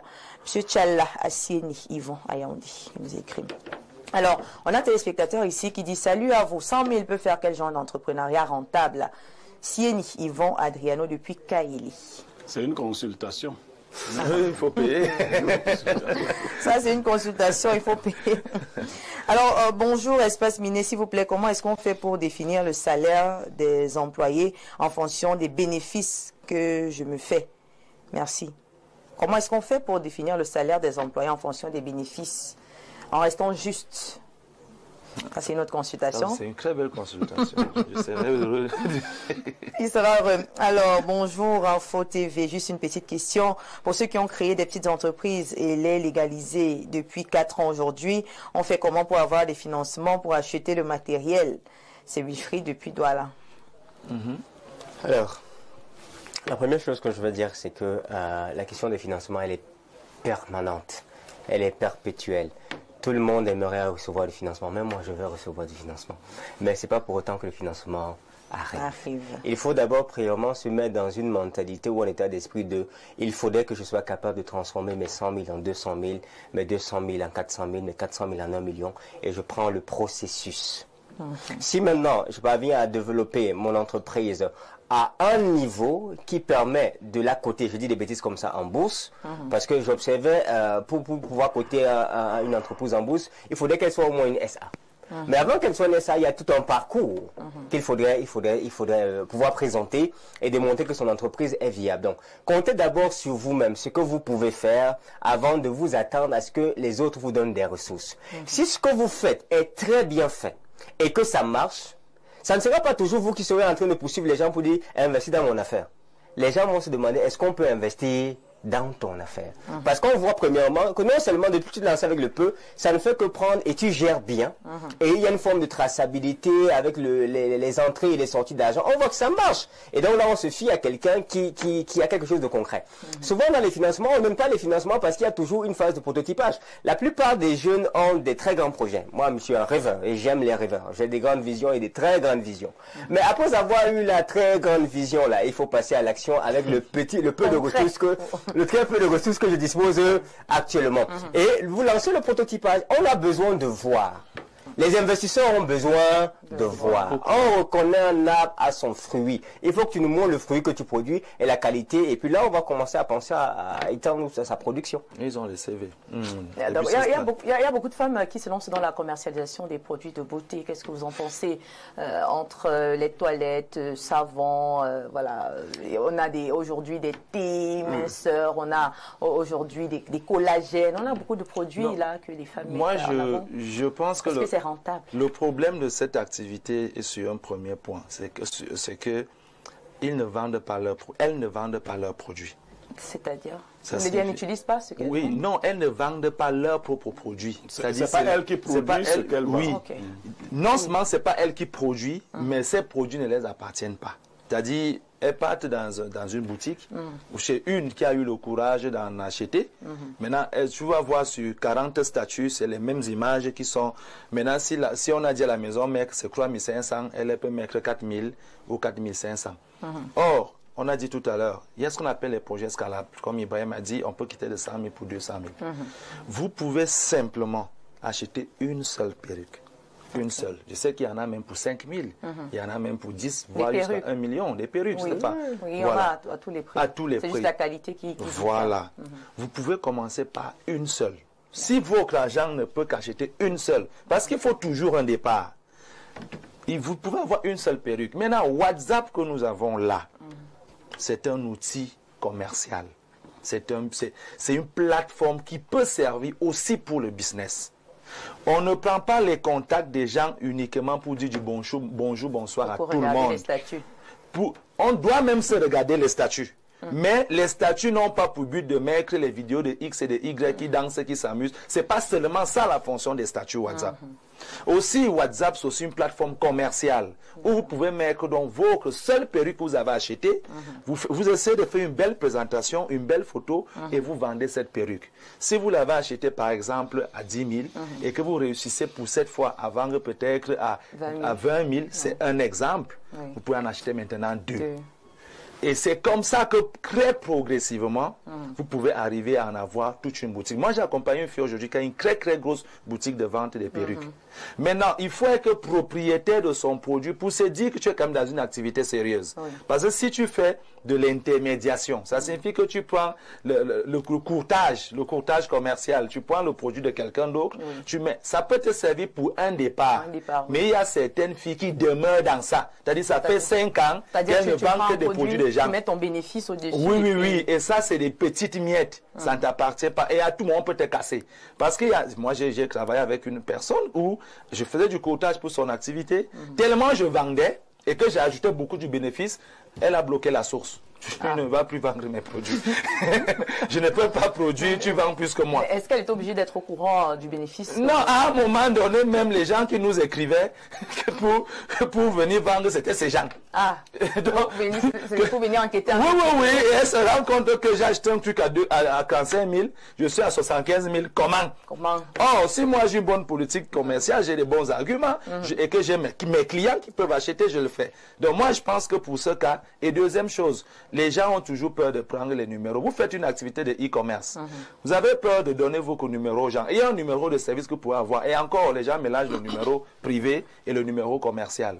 Les gars, donnez votre numéro aux gens parce que tous ces gens sont des potentiels clients.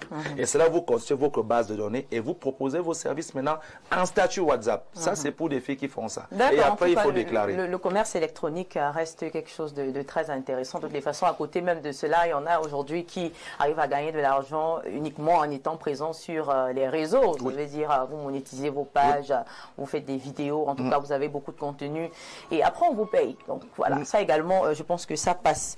Alors, je vais prendre encore quelques réactions pour essayer de répondre aux besoins des téléspectateurs. Bonjour, selon moi, le meilleur business au Cameroun, c'est la commercialisation des produits de beauté pour femmes. Ok, message lu, je crois que je viens de le lire. Bonjour, Info TV, s'il vous plaît, comment résoudre le problème de l'exigence d'une expérience professionnelle de la part des chefs d'entreprise qui n'offrent pas toujours des stages, mais qui ont besoin des employés ayant 3 ans, voire 4 ans d'expérience? Je crois que pour avoir une expérience après une formation professionnelle, il faut bien commencer quelque part. Rodrigue depuis Médingi. Je vais répondre à il faut répondre, aux histoires. Je vais me tenir premièrement dans la position du recruteur et puis je vais me tenir dans la position du demandeur d'emploi. La première chose que vous devez savoir, c'est que lorsqu'un employeur prend son argent et il met dans une affaire, c'est pour que ça ne produise pas, pour que son argent parte sans qu'il n'atteigne son objectif. Et souvent, on se dit, ok, quand tu te lances dans le milieu professionnel, vu que tu n'es pas né avec ça, les premières années, tu vas commettre des petites erreurs parce que tu es encore en train d'apprendre. Lui, il ne veut pas que tu viennes commettre des petites erreurs sur son argent. Les erreurs de débutants. C'est pour ça que le gars lui te dit que pardon, je veux 3 années d'expérience. C'est toi qui dois pouvoir lui démontrer que tu as ça ou que tu n'as pas ça. Maintenant, ça, c'est d'un don. Moi, je ne veux pas en vouloir un chef d'entreprise parce qu'il a dit qu'il veut 3 années d'expérience. Il veut sécuriser son investissement. Il est dans son droit. Parce qu'il a investi. Il a investi et puis c'est son argent. Voilà. Et maintenant, je me tiens du côté demandeur. Du demandeur d'emploi. Oui, qui vient de sortir de l'école et qui n'a pas encore 3 années d'expérience. Lorsqu'on n'a pas 3 années d'expérience, j'aime à le dire, on réalise quelque chose. C'est-à-dire quoi réaliser? Je disais, Andrea, que on reconnaît un arbre à son fruit. C'est un préliminaire de discernement. C'est-à-dire que si je vous vois et que vous me dites, c'est moi qui ai fait ça, qui ai réalisé ça, je vois en vous la capacité de réaliser des choses. Je peux miser sur un jeune qui est créatif et qui a la capacité de réaliser des choses. Le mémoire plein avec la thèse de 360 pages, ça ne me dit pas que toi tu peux faire quelque chose. Non, ça ne me montre rien. Est-ce que dans les faits de la vie, tu as pu prendre quelqu'un là, tu as fait ça, ou tu as mis ceci, tu as géré ceci, on a vu ce que ça a donné. C'est ce que je vais payer. Parce que là, je vais payer une énergie nouvelle, une créativité, une autre façon de penser, un autre dynamisme, même si je sais que en milieu professionnel, tu n'as pas encore d'expérience. Je te prends et je te laisse à côté de quelqu'un qui a une expérience professionnelle confirmée, et ensemble, on a un meilleur résultat. Il faut proposer quelque chose. Il ne faut pas aller, comme j'ai pas 3 années d'expérience, vraiment, ils doivent m'accepter. Ils viennent d'abord comment? Non, c'est là-bas qu'il faut commencer. Moi, je les ai tellement nombreux là. Ces jeunes-là qui sont sortis de l'école hier, hier là, c'est-à-dire zéro expérience professionnelle. 850 000 de salaire. Ils ne connaissent même pas déjà ce que c'est que le travail pratique. C'est-à-dire, ils ont des diplômes, ils n'ont jamais créé dans des conditions de travail. Jamais. Et il faut qu'ils comprennent que la déontologie du travail n'est pas résumée uniquement sur la connaissance du travail. Il y a aussi d'autres éléments qui entrent comme la ponctualité, la bonne communication en entreprise, le comportement en entreprise. Il y a beaucoup d'actions qui entrent. Deuxième chose, prévision salariale. Ces enfants-là coûtent cher. Tu prends un enfant qui n'a jamais travaillé un seul jour dans une entreprise, il te dit que vraiment, lui, peut commencer à 300 000. Quelle est votre prévision? Oui, commencer à 300 000. Et il t'exige le matériel. Je veux un téléphone de service, je veux un ordinateur. De la connexion tous les mois. Oui, parce qu'à l'école, je sais pas, on les a dit que quand tu sors comptable, tu es directement cadre. Donc, dès que tu arrives dans une entreprise, tu es cadre, tu as tout. Bon, après, on dit qu'il faut se vendre cher aussi. Vends-toi cher quand tu sais ce que tu vends. Tu vends. Ils ont les diplômes. Non, ça, c'est pas ça. Deuxième chose encore qui est pire, c'est que ces enfants-là, quand ils arrivent, ils n'ont pas l'intention d'apprendre, ils connaissent. Ils maîtrisent. On commence à discuter avec toi lors de l'entretien. Moi, mon entreprise que j'ai créée, ça fait 10 ans aujourd'hui. Toi, tu viens demander le travail aujourd'hui et tu veux même apprendre même mon métier plus que moi-même. Me dire que, monsieur, vraiment, vous verrez, vous ne connaissez pas, je vais vous expliquer. D'accord. Voilà. Alors, Blériot, est-ce que tu penses que la mauvaise identification, n'est-ce pas, d'un secteur rentable peut donc créer la chute de son entreprise? Bien évidemment. C'est pour cela que le concept d'étude de marché revient. Vous n'êtes peut-être pas, nous ne sommes souvent pas capables de la faire, cette étude du marché, mais il faut la faire faire. Si vous identifiez, j'aime être pratique. Le quartier dans lequel j'ai grandi, où je suis né, voyez Mvogada, vous connaissez Mvogada. Quand vous êtes à la mobile Mvogada, il y a une route qui descend pour aller au marché Mvogada. On appelle en bas Kolé, marché des poulets. Oui, pour aller, pour aller au marché des poulets. Oui, la descente. Oui, c'est pas un Kolé, c'est une autre route. Alors, cette route-là, c'est la route principale de Mvogada. Si vous réussissez à avoir un commerce sur cette route-là, il peut passer.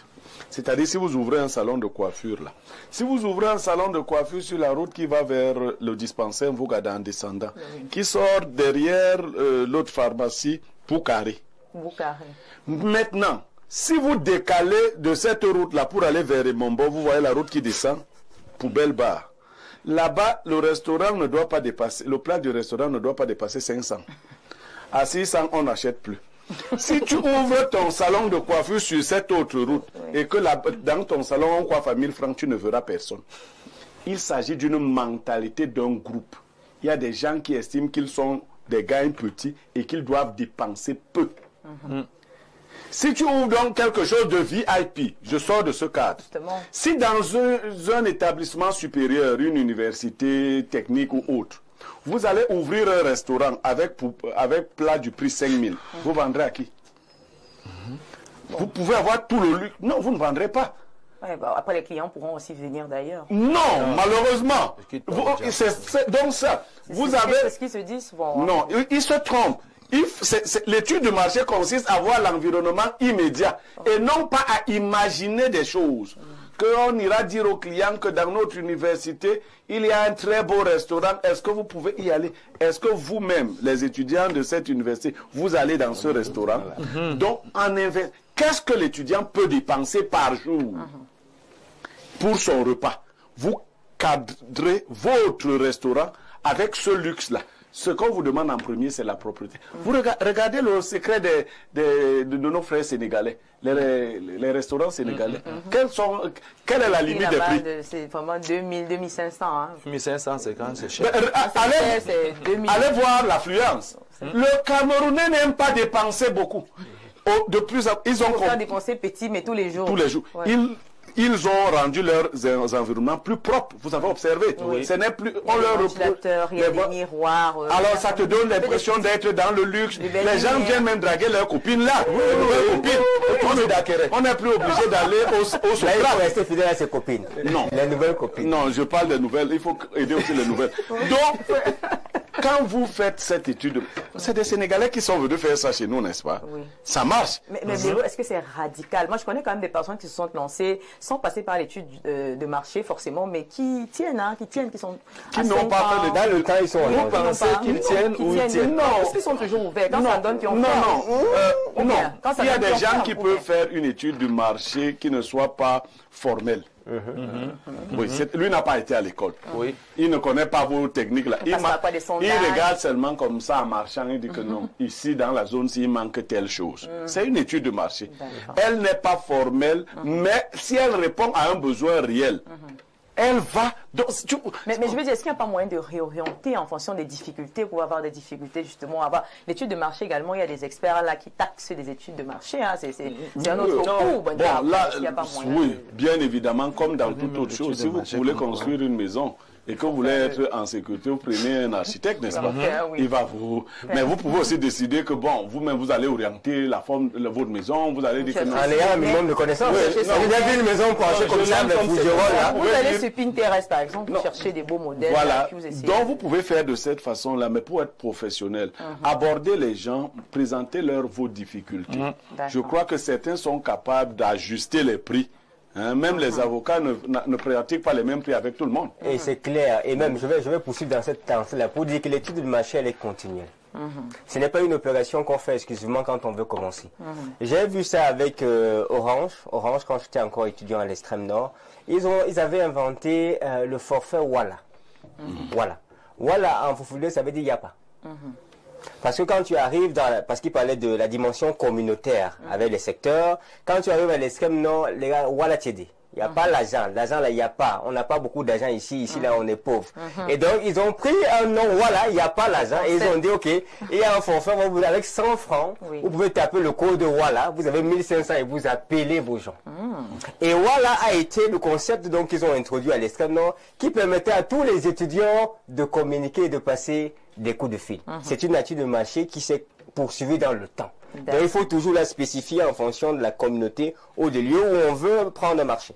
D'accord, Ibrahim. Alors, est-ce que tu penses que c'est du jour au lendemain qu'on arrive à ressentir l'impact d'avoir fait une bonne orientation, ou alors il faut quand même un certain nombre de temps?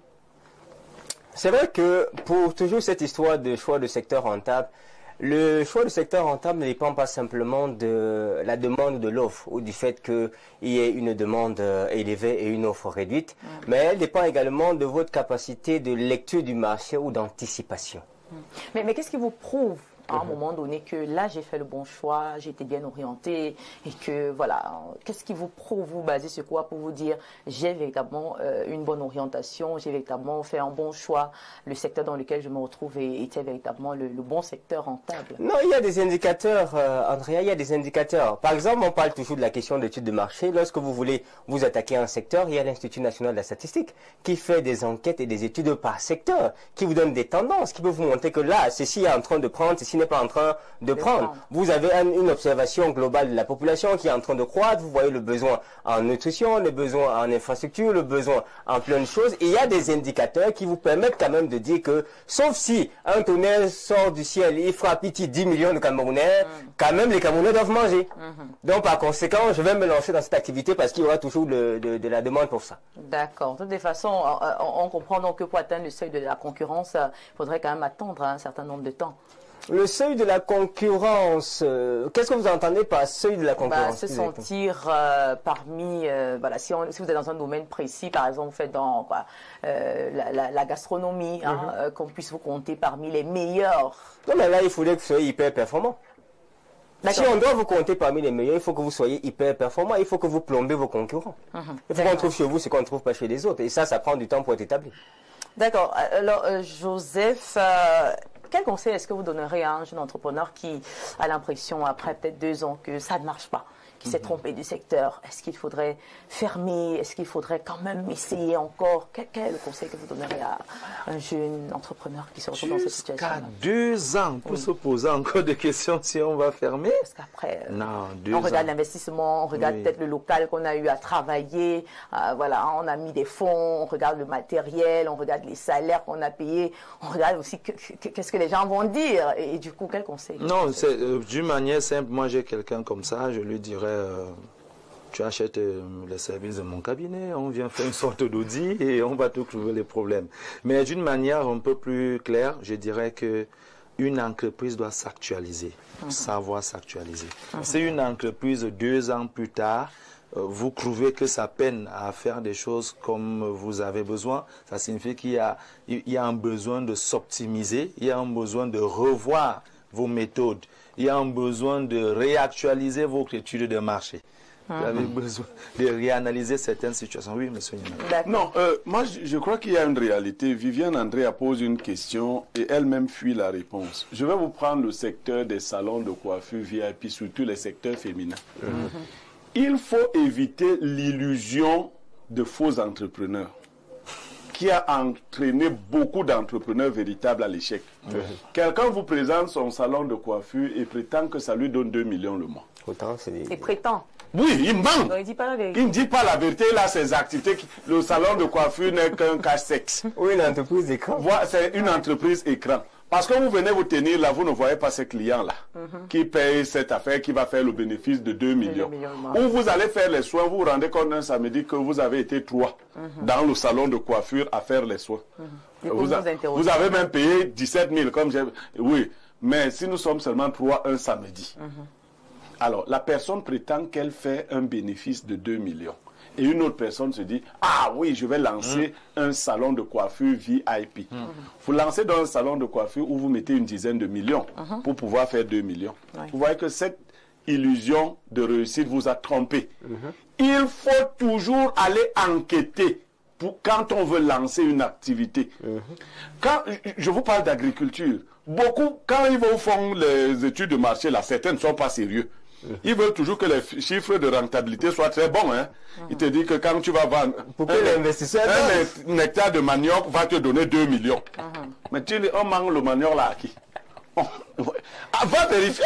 Parce que si un hectare de manioc me donne 2 millions, 5 hectares de manioc, c'est 10 millions. Hein. Oh ben non, tu es tout à... Quand tu finis de produire, lui n'est plus là. Tu l'appelles, tu lui dis que je veux vendre le manioc. Il te dit, mais cherchez les clients. On te dit que non, donne-nous le manioc là. Tu commences à vendre l'hectare à 500 000. Tu te rends compte que non! Il m'a... Donc, n'écoutez pas les chiffres illusoires. Il faut connaître la réalité. Comment se vend un produit? Quelle est la rentabilité d'un secteur avant de s'y lancer?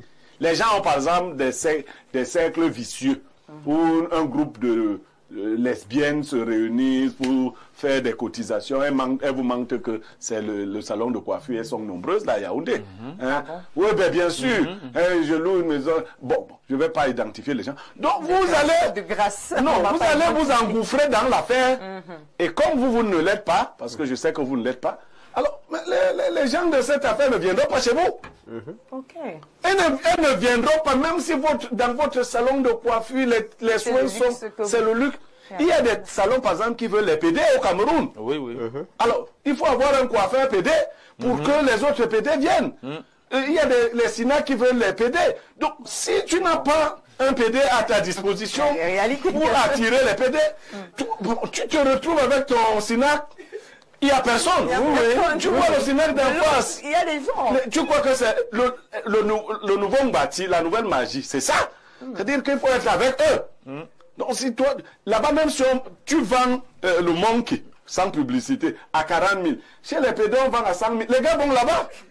Et tu ne comprends rien. Voilà. Donc, il faut faire très attention. Ça, c'est des réalités que l'étude de marché ne va pas te dire. Exactement. Il faut les comprendre. D'accord. Voilà, merci beaucoup. On va encore prendre quelques réactions.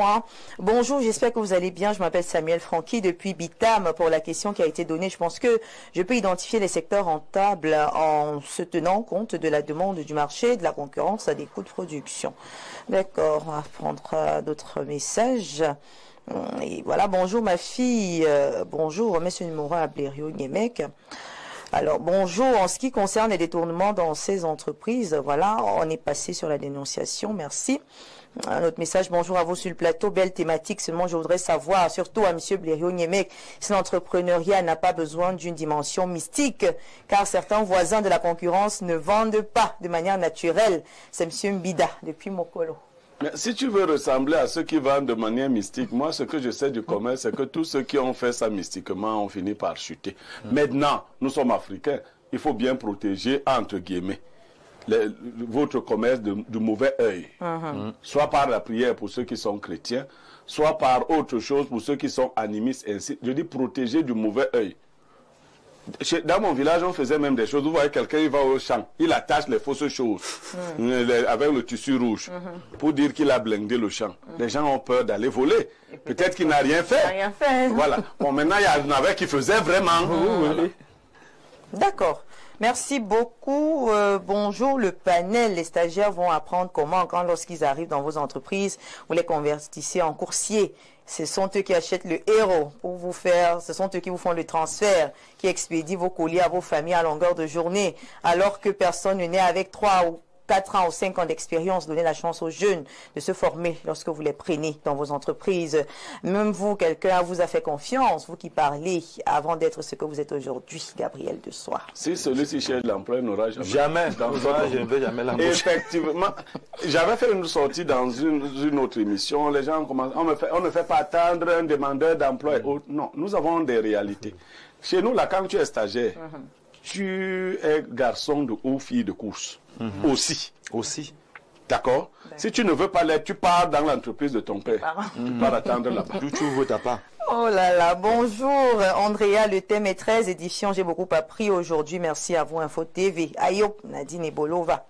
Bonjour à vous sur le plateau, très bon thème choisi. J'aimerais savoir comment peut-on évaluer la maturité d'un secteur et déterminer si elle est prête pour l'entrée de nouveaux acteurs. Alpha depuis Douala. C'est-à-dire quoi, l'actionnariat, ouvrir... Non, lui est trop intelligent. Un peu trop intelligent. Mais en même temps, sa question a un point très simple. Hein. Oui. C'est-à-dire que comment on fait pour identifier qu'on doit déjà se lancer dans un secteur? Arrêtez-vous sur 2 éléments. Est-ce qu'on a besoin de ça là-bas? Est-ce que ce qu'il apporte, c'est insuffisant? Si l'offre est toujours insuffisante, vous avez encore de la place. D'accord. Bonjour madame, besoin du contact de monsieur Ibrahim Maxime pour certaines orientations dans la recherche d'un stage académique professionnel pour mon petit frère ingénieur en fin de formation à l'ENSM. Voilà, de Kaili. Merci, c'est François. Tu peux donner à la télévision. Vous pouvez donner un contact. Hein. Je crois que vos services sont demandés. Je crois que, heureusement, j'ai un numéro commercial aujourd'hui. Ah, okay. C'est le 670. 670. 05. 92. 21. 21. On peut répéter. 670. 05. 92. 21. D'accord, merci beaucoup. Bonjour maman, moi c'est Julia depuis Douala. J'aimerais savoir comment faire son analyse personnelle. Son analyse personnelle. Ça veut dire quoi, analyse personnelle? Analyse personnelle. De quoi? Un bilan, je sais pas, concernant son entreprise. Toutes les façons, voilà, prière de formuler pour qu'on puisse véritablement répondre voilà, aux soucis. Donc on rappelle quand même que ce soir, on a les Lions indomptables qui jouent à 20h, n'est-ce pas, contre la Libye. Est-ce qu'on peut avoir un petit pronostic, les gars? Parce que je vais voir la rediffusion. Ça fait moins de stress. Ibrahim. Alors, Cameroun-Libye, je suis très optimiste. Mais alors très optimiste, si on peut même le donner 3-1, ça sera bon. 3-1. 3-1. Pourquoi vous aimez bien attribuer un but à la partie adverse? Vous savez, il faut pas... L'adversaire, s'il arrive jusque-là, il n'est pas quand même nul. Il va quand même essayer de réagir et il faudrait lui accorder au moins cela. D'accord. L'équipe libyenne qui est donc arrivée hier, lundi à 1h du matin et qui semble très prête, hein, très en forme. Alors Blériot, quel est ton pronostic ce matin? Non, mais il faut préciser que les Lions ont fait une sortie hier. Hein. Oui. Ils ont demandé qu'on laisse l'assistant du coach se mettre au banc avec, Mounouga, qu'il soit avec Marc Brice. Je crois que nous autres, nous allons surfer sur ça. Si les autres empêchent que ce monsieur soit avec Marc Brice, nous allons leur attribuer le résultat s'il est mauvais. Voilà, donc nous allons dire que c'est eux. Donc c'est vous. Et j'avais déjà signalé ici que les gens iraient huer McBriggs, non, et Onana. Ça a commencé aux entraînements. Bon, je ne sais pas si les autorités ont déjà pris les mesures, parce qu'il faut ramasser les badauds là et aller les jeter là où ils doivent être jetés. Hein. C'est pas ça l'emploi qu'on leur a trouvé. D'accord. Que d'aller huer McBriggs, la brocante. Alors que vous vivez, vous n'arrivez même pas à acheter la brocante chez vous, parce que c'est la brocante qui est bien au Cameroun. Vous fabriquez quoi pour refuser la brocante? D'accord. Quelqu'un dit que n'ayez pas peur de dire qu'on en encaisse tous les jours. Donc c'est pour ça qu'on met toujours le 1 là. Mais on en encaisse tous les jours. Onana est le gardien camerounais qui a joué dans les clubs les plus élevés. Il n'y a pas son semblable. Actuellement, c'est le patron, le grand maître de l'équipe nationale. C'est à prendre ou à laisser, c'est le chef. Bon. Il fait la pluie et le beau temps. Tu n'es pas content, tu pars te pendre. Alors c'est sur ce qu'on va mettre un terme à cette belle émission. Merci à nos chers invités, M. Ibrahim, Maxime qui était là, merci. Merci à Joseph Zombo d'être passé. Merci à notre consultant de tous les temps, Pierre Blériot-Niemek. Merci à vous, à la maison, très chers téléspectateurs, à l'équipe également qui nous a accompagnés, constituée de Ben Valls, de Célestin Tomo, et puis on a Bébé juste derrière les caméras. Il nous a accompagnés ici même en studio. Tout est bien qui finit bien. Mesdames, Messieurs, on va vous laisser en compagnie de nos programmes sur la télévision de proximité et du vivre ensemble. Et on se donne rendez-vous ce soir, 20h précise, au stade Omnisport de Yaoundé pour ce match que tout le monde attend. Bonne chance aux Lions indomptables du Cameroun et on va dire vivement la victoire. À demain, c'est plaît à Dieu pour la 3e sortie de la semaine. Au revoir.